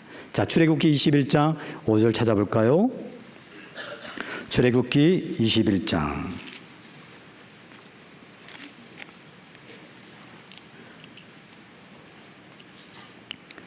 종이 진정으로 말하기를 내가 상정과 내 처자를 사랑하니 나가서 자유하지 않겠노라 하며 상전이 그를 데리고 재판장에로 갈 것이요 또 그를 문이나 문설주 앞으로 데리고 가서 그곳에다가 송곳으로 그 길을 뚫을 것이라. 그가 영영이 그 상전을 섬기리라. 자, 특히 하나님께서는 연약한 자, 종, 히브리 종들에게 이제 6년 동안 종으로 섬겼으면 7년에는 값없이 자유할 권리를 주셨습니다. 그런데 그 종이요 말씀합니다. 5절에 내가 처자를 사랑하니, 그 앞에 누가 있을까요? 상전을 사랑하니. 우리의 상전은 누군가요? 우리를 구원하여 주신 주님. 내가 주님과 내가 처자를 사랑하면은, 우리를 구원하여 주신 그 주님의 사랑을 진정 깨달은 사람은 우리는 똑같이 내 영혼의 길을 뚫어주신 그 주님 목소리에 순종하며 그 주님을 위해서 나는 이 세상의 자유를 나는 포기할 겁니다.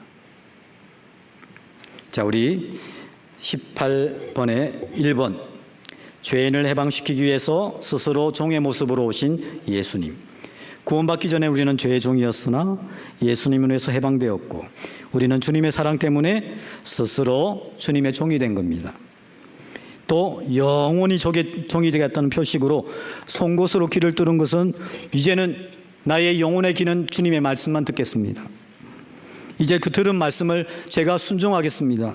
그리고 이제는 주님의 복음을 전하기 위해서 세상과 사람들의 종이 되겠습니다. 그리고 겸손과 순종으로 주님을 그리고 세상 사람들을 섬기겠습니다.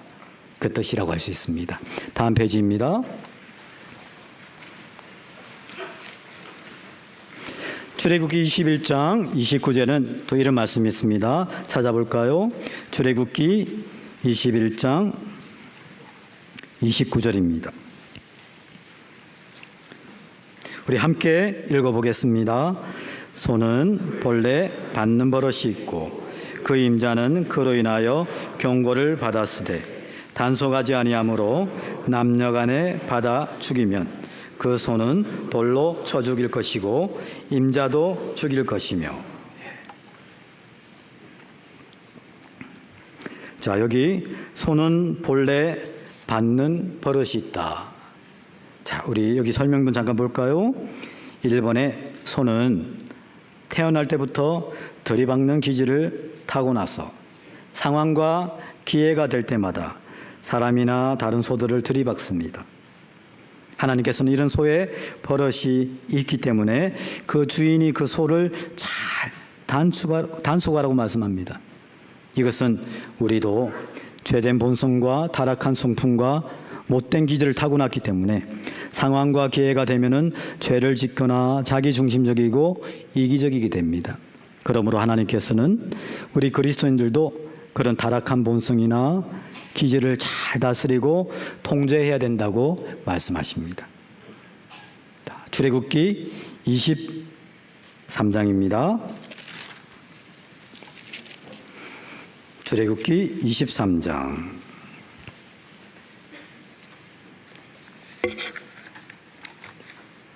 28절입니다.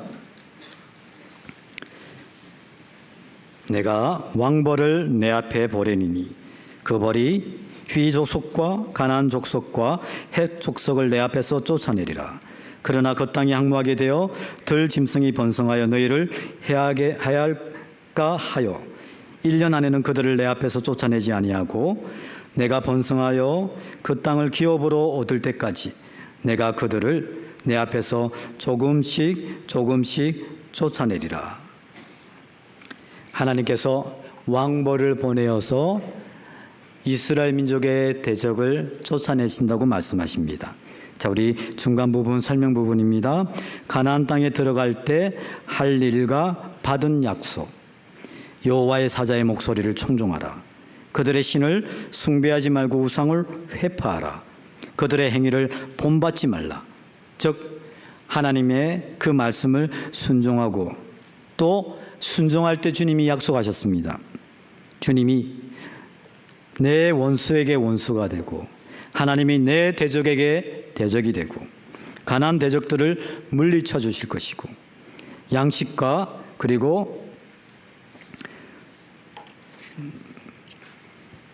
물에 복을 내리고 병을 제하시고 너희는 장수하리라. 대적을 파하리라. 왕벌을 보내어서 그 남은 대적까지 다 쫓아내실 것을 말씀하십니다. 왕벌, 하나님의 그 능력,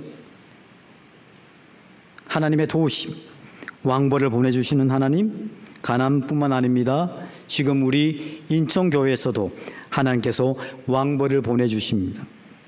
모든 것을 다 보고 계시고 모든 것을 아시는 하나님께서 왕벌을 보내주시고, 그리고 하나님께서는 조금씩 쫓아내신다고 합니다. 우리가 지금 이해되지 않는 상황, 오해받는 어려움, 알 수 없는 고난, 역경, 하나님께서 하나님의 때에 밝혀주십니다. 우리가 급히 서두르지 말고 지금도 왕벌을 보내시고 일하시고 계시는 하나님을 신뢰하고, 그 하나님께서 결국은 성도의 마음과 행실 속에 왕벌을 보내시면서 나를 더욱더 하나님은 단련시켜 주시고 낮춰주시고 내 안에 죄를 깨닫게 해주시고, 우리는 왕벌을 보내시는 주님만을 의지해야 됩니다. 자, 19번입니다. 출애굽기 24장. 가까이 나가는 신앙, 올라가는 신앙. 출애굽기 24장 18절을 찾아보겠습니다.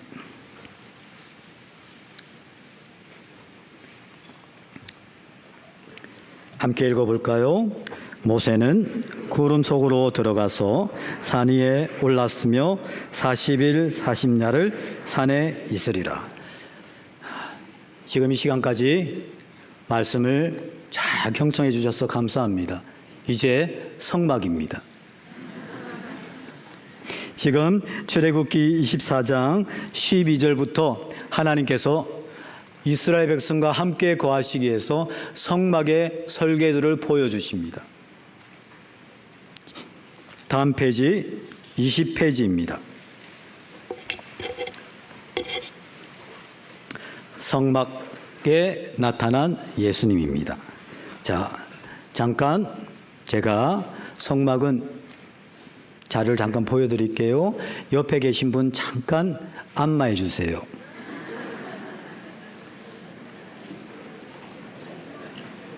화장실 가시면 안 됩니다.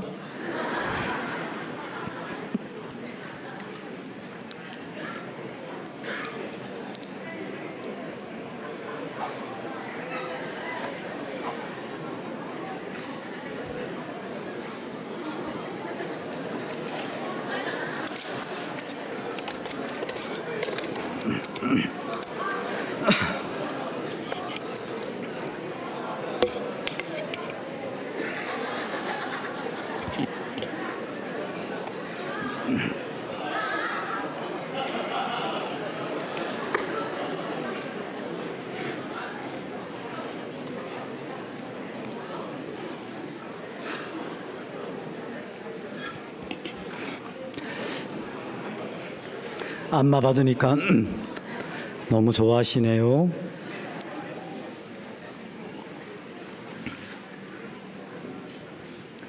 자, 함께 우리 성경 출애굽기 25장을 찾겠습니다. 출애굽기 25장 8절 9절입니다. 내가 그들 중에 거할 성소를 그들을 시켜 나를 위하여 짓되 무릇 내가 내게 보이는 대로 장막의 식양과 그 기구의 식양을 따라 지을지니라. 자, 보이시나요? 예.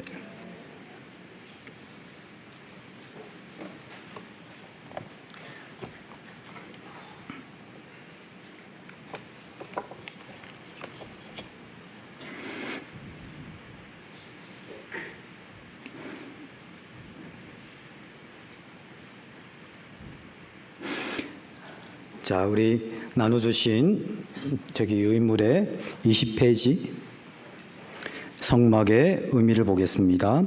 출애굽기 25장부터 31장까지는 하나님께서 모세에게 성막의 설계도를 알려주시는 내용입니다. 그리고 출애굽기 35장부터 40장까지는 그 설계대로 성막을 제작하는 내용입니다. 성막이란 쉽게 말하면 거룩한 장막이란 뜻입니다. 이스라엘 백성들이 하나님께 제사를 드리기 위해서 장소를 하나님께서 만들라고 하십니다. 하나님이 거하시는 곳으로 궁극적으로는 참 성전 되시는 예수님의 모형이 됩니다. 그래서 성막의 모든 기구들은 예수님의 성품과 사역을 예포하며 그 예수님을 말미암아 구원받은 성도들이 신앙생활을 어떻게 해야 될지를 잘 교훈이 들어가 있습니다. 자, 성막의 명칭은 우리가 출애굽을 읽다 보면요, 성소란 말도 여호와의 장막도 그리고 해막도 정거막도 복막도 다 성막을 뜻하는 겁니다. 그 다음 페이지입니다. 성막은 하나님을 만나고 하나님의 말씀을 듣는 곳입니다. 그리고 성막 변천의 간략한 역사를 보시면요, 성막을 만들고 그 다음에 솔로몬 시대에 솔로몬 성전을 만들고 그 솔로몬 성전이 바벨론 침공으로 무너졌죠. 그 다음에 스룹바벨을 주축으로 스룹바벨 성전이 에스라 3장 12절에 기록되어 있습니다. 그리고 참 성령 되시는 예수님, 그리고 그 예수님의 죽으심과 부활하심으로 구원받은 무리 교회가 성전입니다. 그리고 한란 시대에 제3성전을 거쳐서 천년왕국 시대에 에스겔 40장부터 48장까지가 천년왕국 시대의 성전을 얘기합니다. 그리고 요한계시록 21장에 나오는 천국이 우리를 기다리고 있습니다. 성막을 공부해야 하는 이유는 A. 하나님을 만날 수 있는 길을 발견하게 된다. B. 예수 그리스도를 바로 알고 바로 믿을 수 있게 한다. C. 성경에서 50장이 성막에 대한 이야기입니다. 천지 창조는 11개장입니다. 아브라함은 14개 장밖에 없습니다. 그런데 무려 성막은 50장입니다. 그만큼 중요하다는 거겠죠? 왜? 예수님을 바로 알 수 있기 때문입니다. D. 성막은 죄인의 구원의 장소이다. E. 성령이 인도하시는 것이 어떤 것인지를 알게 된다. 거름기둥과 불기둥으로 인도하시죠. 그 양가로 3번의 사랑의 신호입니다. 불과 거름기둥은 두 가지 사랑을 나타낸다. 첫째는 알맞은 사랑이다. 적절한 온도와 습도를 맞추어서 인도하십니다. 놀라운 사랑, 신비한 사랑입니다. 둘째는 언제나 사랑입니다. 200만 명이 넘는 사람들이 있는 곳을 낮에는 구름기둥, 밤에는 불기둥으로 따뜻하게 하시면서 40년 동안 하루도 멈추지 않은 알맞고 언제나 사랑입니다. 그리고 F, 신앙생활을 전체로 한눈에 볼 수 있는 것이 성막입니다. 즉 문을 거쳐서 구원, 번제단, 죄사함, 등대 사명, 떡상, 축복과 헌신, 분향단, 기도, 법계, 부활, 천국, 계시, 그 모든 성막의 그 구조와 기구가 신앙생활의 모형이고 균형 잡힌 신앙생활을 하게 됩니다. 그래서 성막을 통해서 나의 영혼의 종합 진단을 받을 수가 있는 거예요. 뒷페이지입니다. 자, 앞에 보시죠. 성막의 규모, 규조인데요. 자, 우리가 이 성막, 여기가 이제 문 앞입니다. 여기. 이 문 앞에서 나의 구원 문제, 그리고 들어가면 번제단이 있습니다. 번제단 앞에서 나의 죄의 속죄함, 그리고 믿음으로 의인된 구원의 확신, 그리고 여기 번제단을 지나면 물두병이 있습니다. 물두병 앞에서 나의 성결한 생활, 죄의 사슬을 절단하고 버리지 못하고 끌려다니는 죄가 있는지, 그리고요 이제 성소 안에 들어가면은 촛대가 있습니다. 이 안에 들어가면요 촛대가 있고 떡상이 있고 분향단이 있습니다. 촛대 앞에서 나는 정말 빛처럼 생활하고 있는지, 나는 하나님이 주신 그 사명에 충성하고 있는지, 그리고 떡상 앞에서 나는 생명의 떡이신 주님의 말씀을 늘 영혼의 양식으로 삼고 있는지, 그리고 나는 얼만큼 헌신의 생활을 하고 있는지, 그리고 분향단 앞에서 나의 기도는 하나님께 과연 연락되고 있을까? 날마다 나는 하나님의 뜻을 묻고 그 하나님의 뜻에 순종하고자 간구하고 있는가? 그리고 이제 성소를 지나가면 여기 안에 지성소입니다. 지성소는 가장 중요한 법궤, 여호와의 궤가 있습니다. 그 여호와의 법궤, 그 하나님의 능력, 그걸 내가 정말 확신하고 믿고 있는지. 자, 성막에서 하는 일입니다. 제사를 지내고 하나님을 만나고 죄 용서함을 받고 이스라엘 민족의 삶의 중심이었습니다. 항상 세 지파씩 성막 중심으로 진을 쳤고 진들의 문은 반드시 성막을 향했습니다. 성막은 예수 그리스도의 상징이며 하나님의 자녀는 예수님만 바라보고 살아야 함을 의미합니다. 자, 성막의 구절을 잠깐 보시면요. 자, 여기 지금 여기가 지금 우리는 동서남북으로 봅니다. 그리고 이 동쪽 문을 통과하면은 바로 뜰 안이라고 할 수 있습니다. 자, 우리 성막의 뜰 22페이지 제일 밑에 부분이 성막 뜰입니다.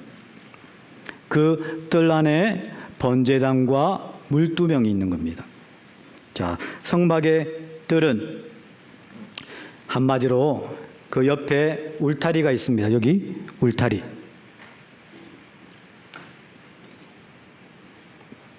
이 울타리는 세마포장으로, 자, 성막의 뜰을 제가 읽겠습니다. 22페이지 제일 밑에 부분. 뜰은 가로 50규빗, 세로 100규빗. 1규빗이 한 50cm라고 하면요, 25m, 가로가 50규빗, 세로가 100규빗. 저기 보세요. 여기 가로가 죄송합니다.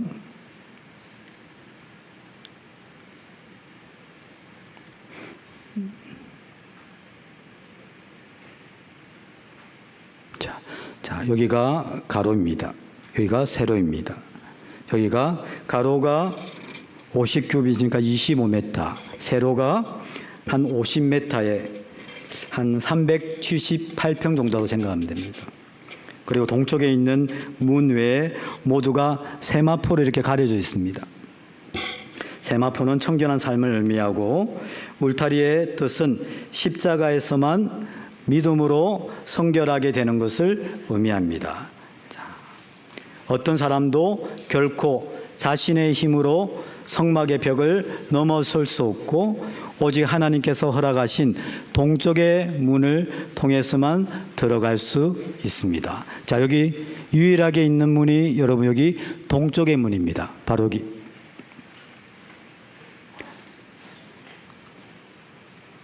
동쪽의 문.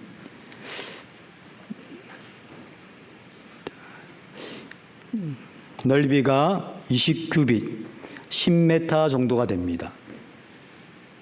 이 문을 통해서만 죄인들이 들어가서 하나님과 죄사함을 통해서 화목을 누리고 그리고 진정한 지성소로 들어갈 수 있는 자격이 주어지는 겁니다. 성막문은 예수 그리스도를 나타냅니다. 자, 1번 우리 23페이지를 보실까요? 제일 윗부분에 양가로 1번입니다. 뜰문, 즉 성막문입니다.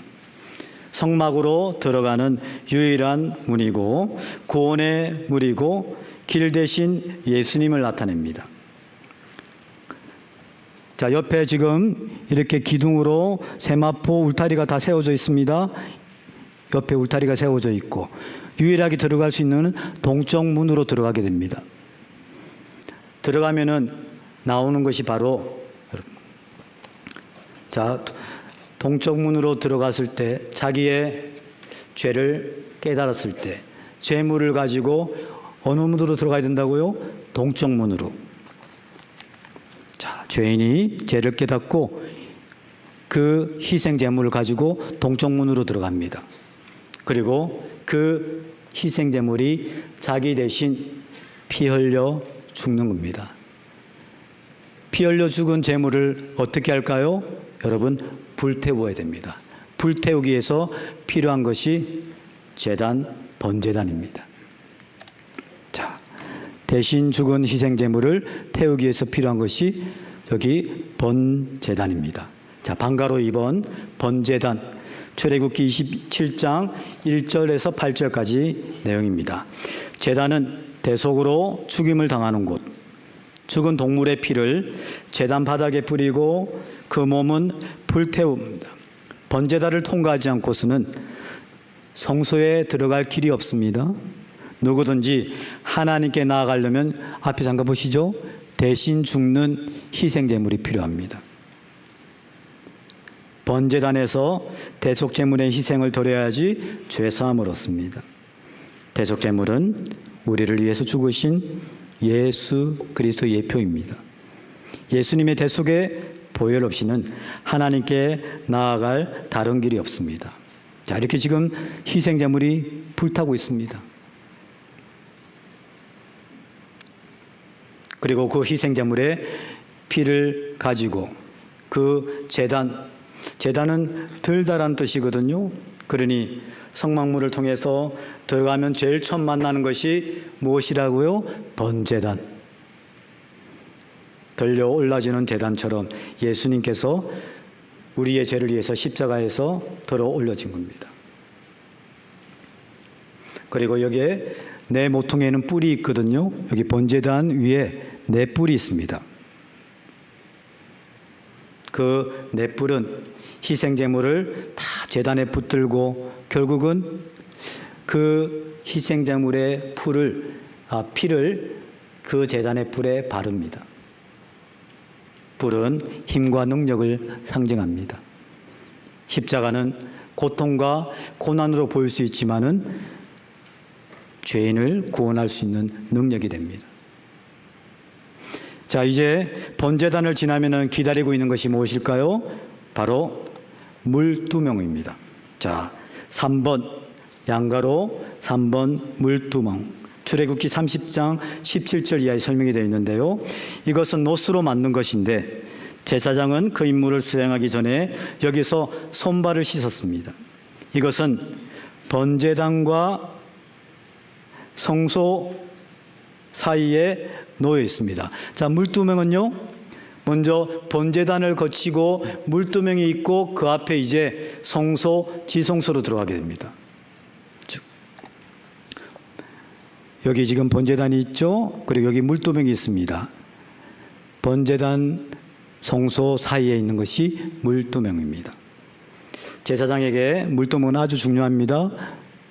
왜? 성소에 들어가서 제사장의 직분을 행하기 위해서는 수족을 씻지 않으면 안 됩니다. 물두멍은 우리의 죄를 대속하기 위한 십자가의 그림자가 번제단이면은 이제 번제단에서 그 피로 죄를 해결한 사람만이 물두멍에 와서 손을 씻을 수가 있어요. 발을 씻을 수가 있어요. 그 사람만이 이제 성결하게 되어서 성소에 들어갈 자격이 주어지는 겁니다. 성소는 하나님의 임재의 장소입니다. 그곳에서 하나님과 교제하기 위해서는 죄를 씻음받고 그리고 항상 생활 속에서 짓는 죄를 하나님의 말씀, 물 가운데서 씻는 사람입니다.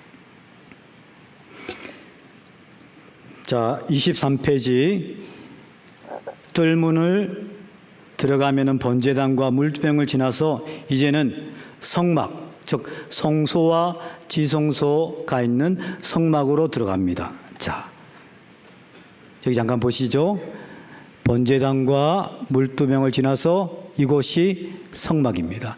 성막은 전체적으로 다 성막이라고 할 수도 있고 성소, 지성소, 그 성막을 성소 내지는 성막이라고 할 수 있습니다. 자, 이제 성막을 덮는 4개의 덮개가 있습니다. 자, 밑에 설명 표시 보겠습니다. 23페이지. 성막, 뜰 안에 세워져 있었고 나무로 조립한 골격과 휘장들로 만들어져 있었고 이 성막은 성소와 지성소로 구분되어져 있습니다. 그리고 그 사이에는 휘장이 쳐 있습니다. 휘장은 죄인과 거룩하신 하나님 사이의 장벽을 상징하고 예수님께서 돌아가실 때 이 휘장이 찢어진 겁니다. 그때 지성소에 들어갈 수 있는 것이 열려 있는데, 자, 여기 지금 성막을 덮는 덮개입니다. 성막의 덮개, 지붕은 햇빛과 비바람으로부터 성막 안의 기물을 보호하기 위해서 4겹으로 되어 있습니다. 첫 번째, 세마포 양장, 두 번째, 염소털로 만든 앙장, 그리고 수양의 가죽 덮개, 4번째는 해달의 가죽 덮개. 그러면은 밖에서 볼 때는요, 어때요? 해양의 가죽 덮개가 보이는 거예요. 이것은 예수님의 인성과 예수님의 신성을 나타내는, 조화를 나타내는 것을 뜻합니다. 자, 설명 부분 23페이지 A. 세마포 앙장, 가늘게 꼰 배실, 청색실, 자색실, 홍색실. B. 염소털 앙장, 속죄제물이 되신 그리스도의 모습을 상징하고.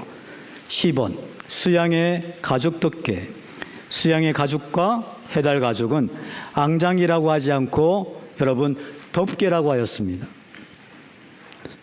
수양은 주로 번제물로 하나님께 드려졌고 붉은 물을 드린 것은 예수님의 보혈을 의미합니다. 해달 가죽 덮개는 가장 바깥에 있는 덮개입니다. 푸르스만 회색으로 아름답지 않고 우중충하고 쉬물해 보입니다. 밖에 사람들이 볼 때는요, 유일한 덮개가 볼품이 없어요. 이것은 낮고 천한 모습으로 오신 예수님의 인성을 묘사합니다.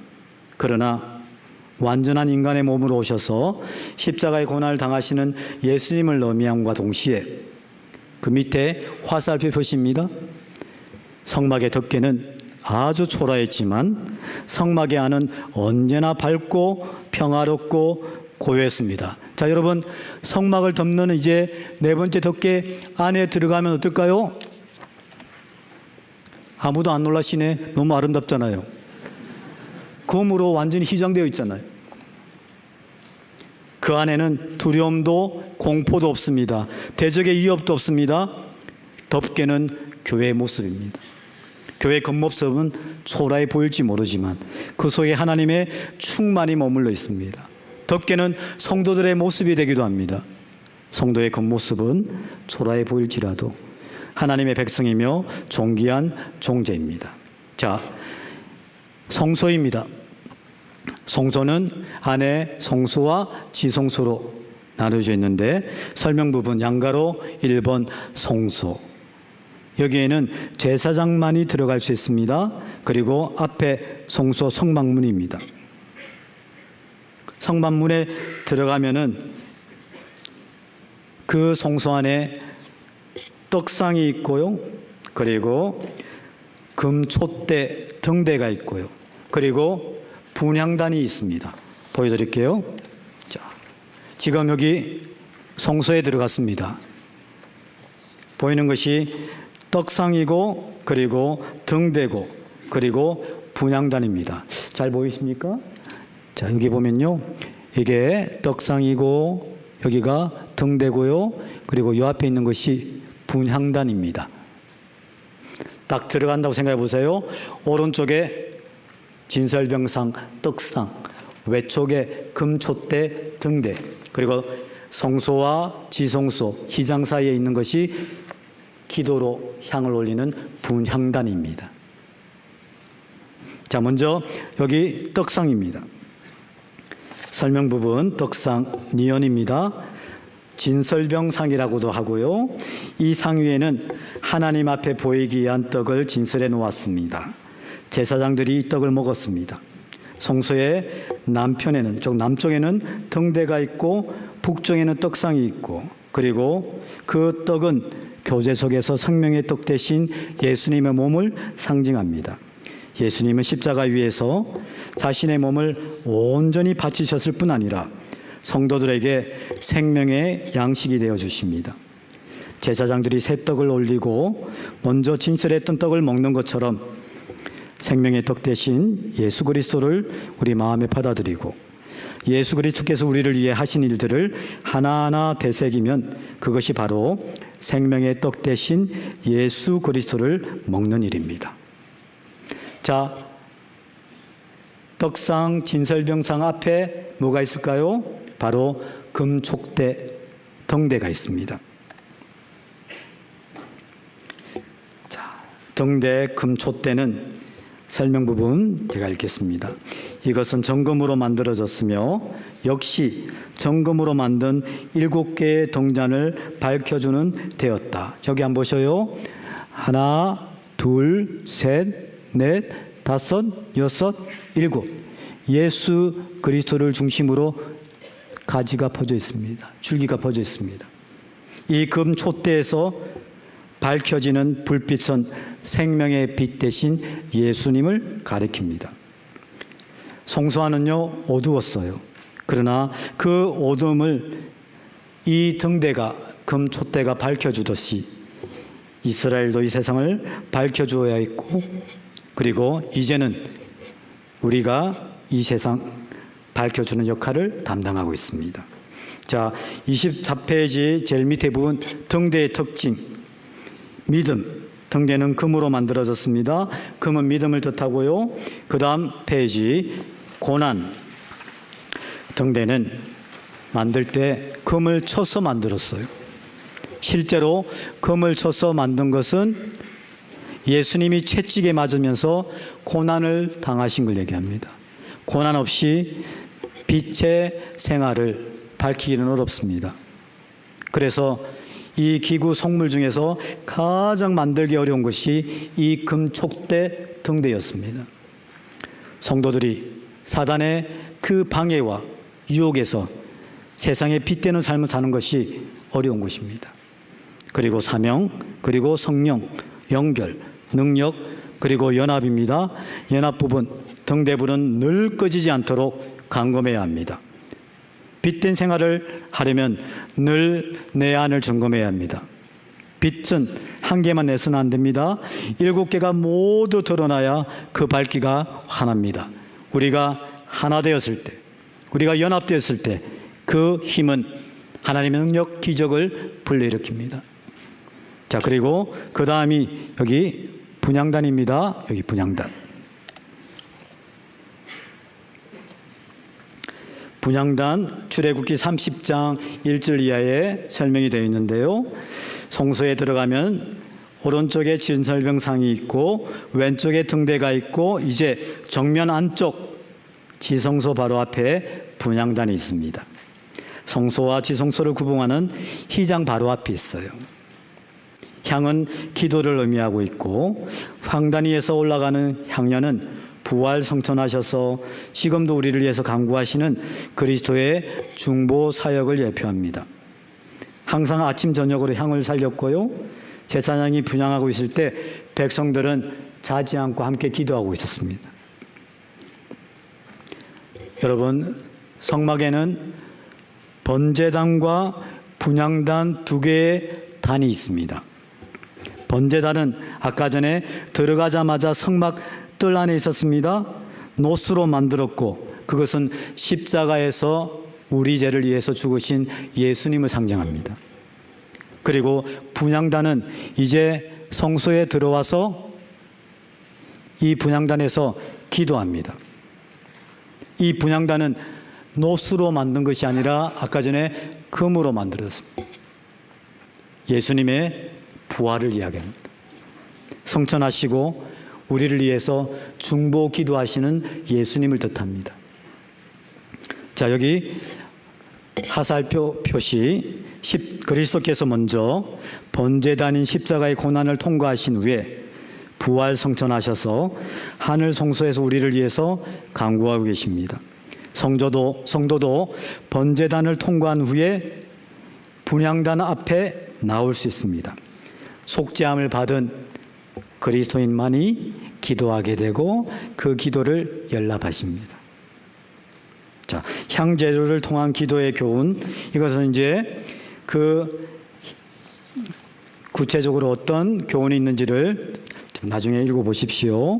2번, 이제 가장 중요한 지성소입니다. 자, 여러분, 지성소가 바로 이곳입니다.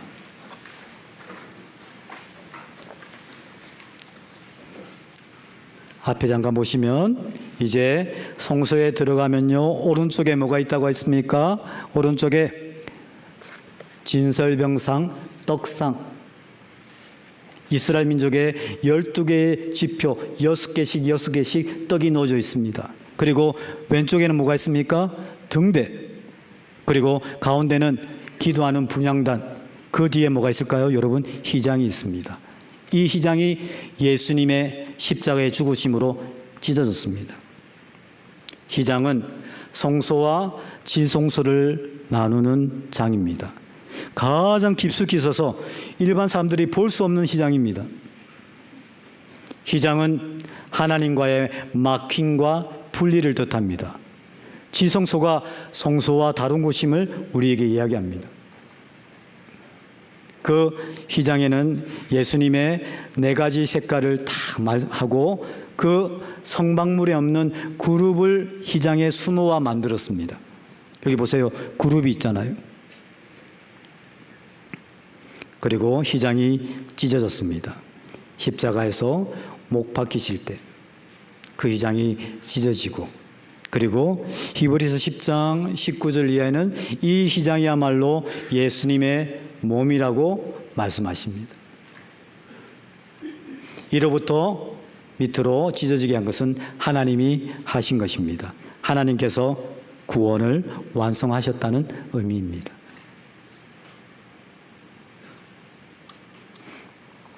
자, 이 휘장 앞에 4개의 기둥이 있고요. 그래서 쭉 여기 26페이지 중간 부분에 방가로 입은 지성소, 여기에는 하나님의 영광이 있었고 대제사장이 1년에 한 번 들어갔다. 기억, 휘장. 휘장은 성소와 지성소를 나누는 장이고요. 지금 설명을 잠깐 드린 대로, 자, 이제 휘장을 지나서 안에 들어가면은 가장 성막에서 중요한 것이 기다리고 있습니다. 뭘까요? 복궤입니다. 언약궤. 대제사장이 그 희생제물의 피를 가지고 1년에 한 번씩 들어갑니다. 자, 들어가면은 이제 언약궤가 법궤라고 하고요, 언약궤로 하기도 하고 정고궤라고 했습니다. 그 정고궤 언약궤 앞에 속죄소 위에 대제사장이 피를 딱 뿌립니다. 그 피를 보고 하나님께서 만족하시는 거예요. 설명 부분 26페이지입니다. 밑에 부분에 니언 언약궤, 법궤라고 하기도 하고요, 정고궤라고도 하고 출애굽기 25장 10절 이하에 기록했습니다.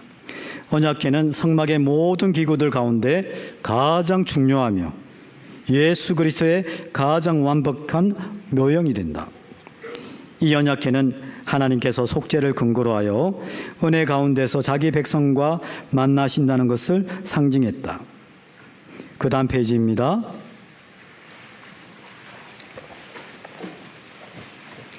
27페이지. 자, 이 언약궤 안에요 3가지가 들어가 있어요. 앞에 한번 보세요. 3가지가 뭘까요? 십계명 안에 2돌판, 그리고 아론의 상난 지팡이, 그리고 또 이게 뭘까요? 만나를 담은 금항아리. 이 복궤 안에 이 3개가 들어가 있습니다. 무엇을 뜻할까요? 이 십계명의 돌판, 정거판은 심판을 뜻합니다. 그 심판의 죽음을. 그리고 이 지팡이는 부활을 의미합니다. 그리고 항아리 안에 있는 만나는 우리의 양식인 그 양식을 의미하고 있습니다. 자, 그리고 이 법궤는요, 조각목으로 만들라고 말씀합니다. 자, 우리 27페이지 윗부분입니다. 네 번째 줄, 조각목은 광야의 아카시아 나무로 볼품이 없는 나무입니다. 그런 나무를 서로 연결해서 짜맞추어야 하고, 그런데 놀랍게도 안팎으로 금으로 사서 만들면 멋있는 법궤가 됩니다. 조각목은 광야에 거칠고 쓸모없는 나무이지만 정교하게 다듬어서 순금으로 안팎을 살 때 가장 영광스러운 법궤가 됩니다.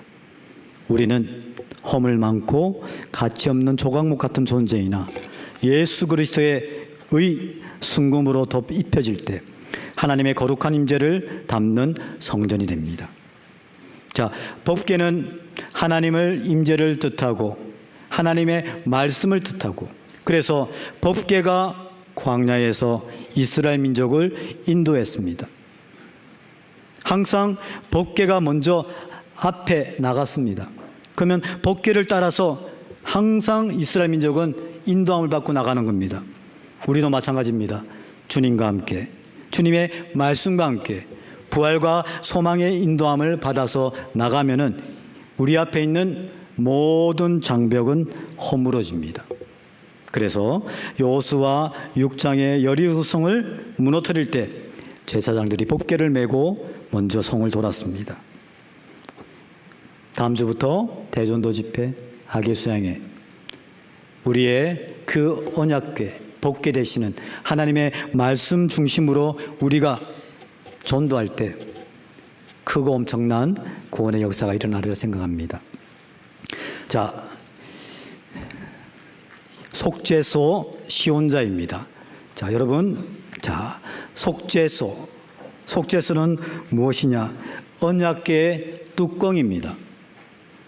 그래서 언약궤와 속죄소는 그 크기가 똑같겠죠. 뚜껑이니까.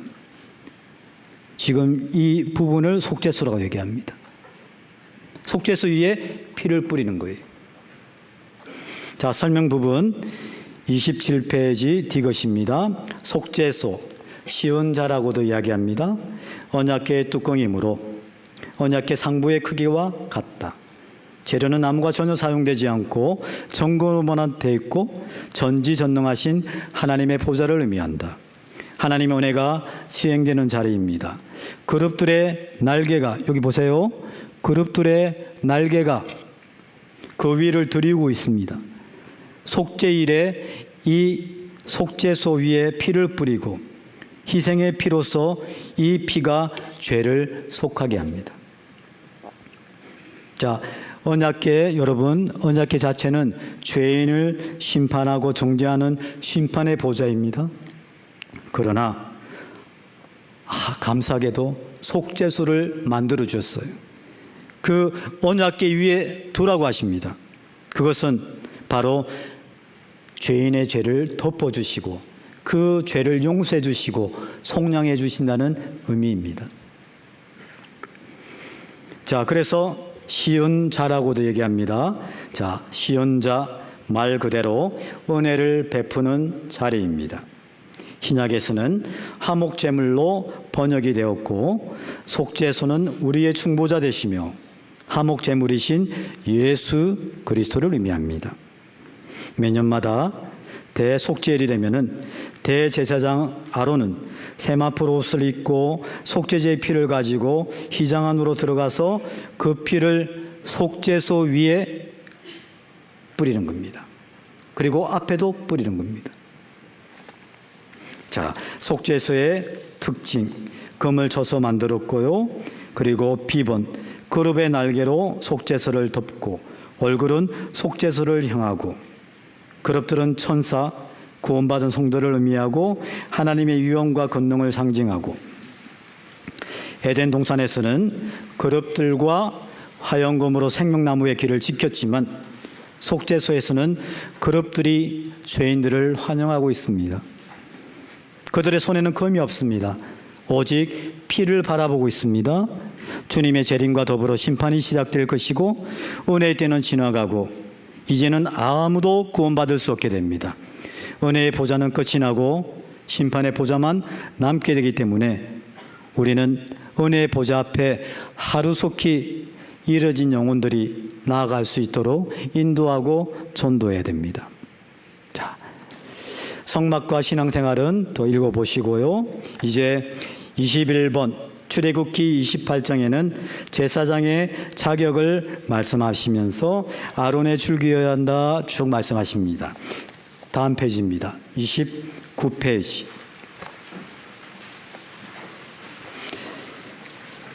이번에 제사장의 임무를 금방 성막을 통해서 쭉 살펴보았습니다. 그리고 그 성막, 제사장, 우리의 영원한 대제사장 되시는 예수님이 영원하신 하나님의 뜻에 따라서 예수님께서 우리 죄를 위해서 몸을 들이시고 영원한 대제사장으로 지금도 계십니다. 자, 22번 출애굽기 34장이에요. 모세의 얼굴에 이제 광채가 납니다. 하나님께서 다시 시내산으로 모세를 불러서 그 모세가 얼굴에 광채가 내어서 내려옵니다. 왜일까요? 하나님과 나눈 깊은 교제 때문에, 백성들에 대한 사랑 때문에. 깨트린 두 돌판을 하나님 다시 돌판을 주셨고 하나님께서 함께 하시고 그 영광스러운 직분 때문에 얼마나 얼굴에 빛이 났을까요?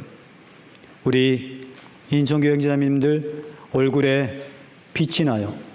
왜? 마칠 때가 다가거든요. 그리스도인은 언제 얼굴에 빛이 나고 광채가 나는가? 밑에 부분입니다.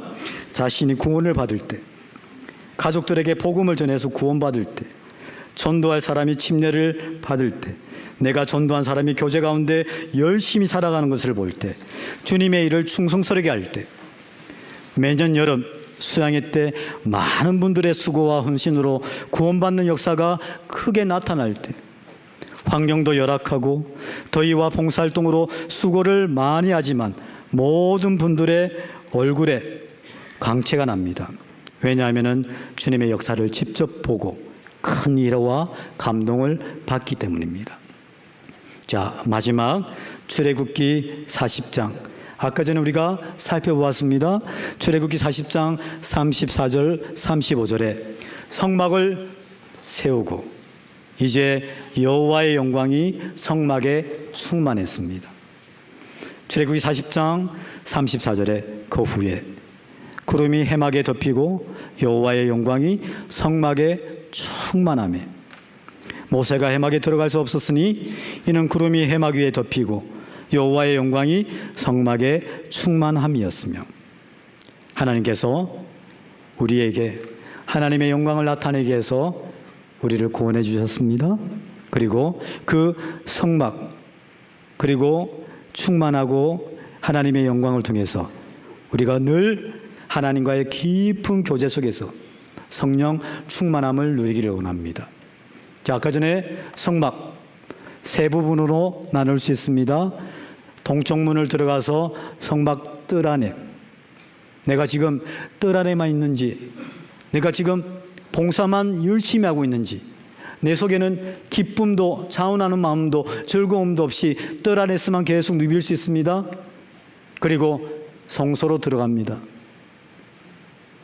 조모임, 구역모임, 수요 말씀, 주일 말씀은 듣습니다. 참석합니다. 그러나 그 성소 안에서만 계속 누비고 있습니까?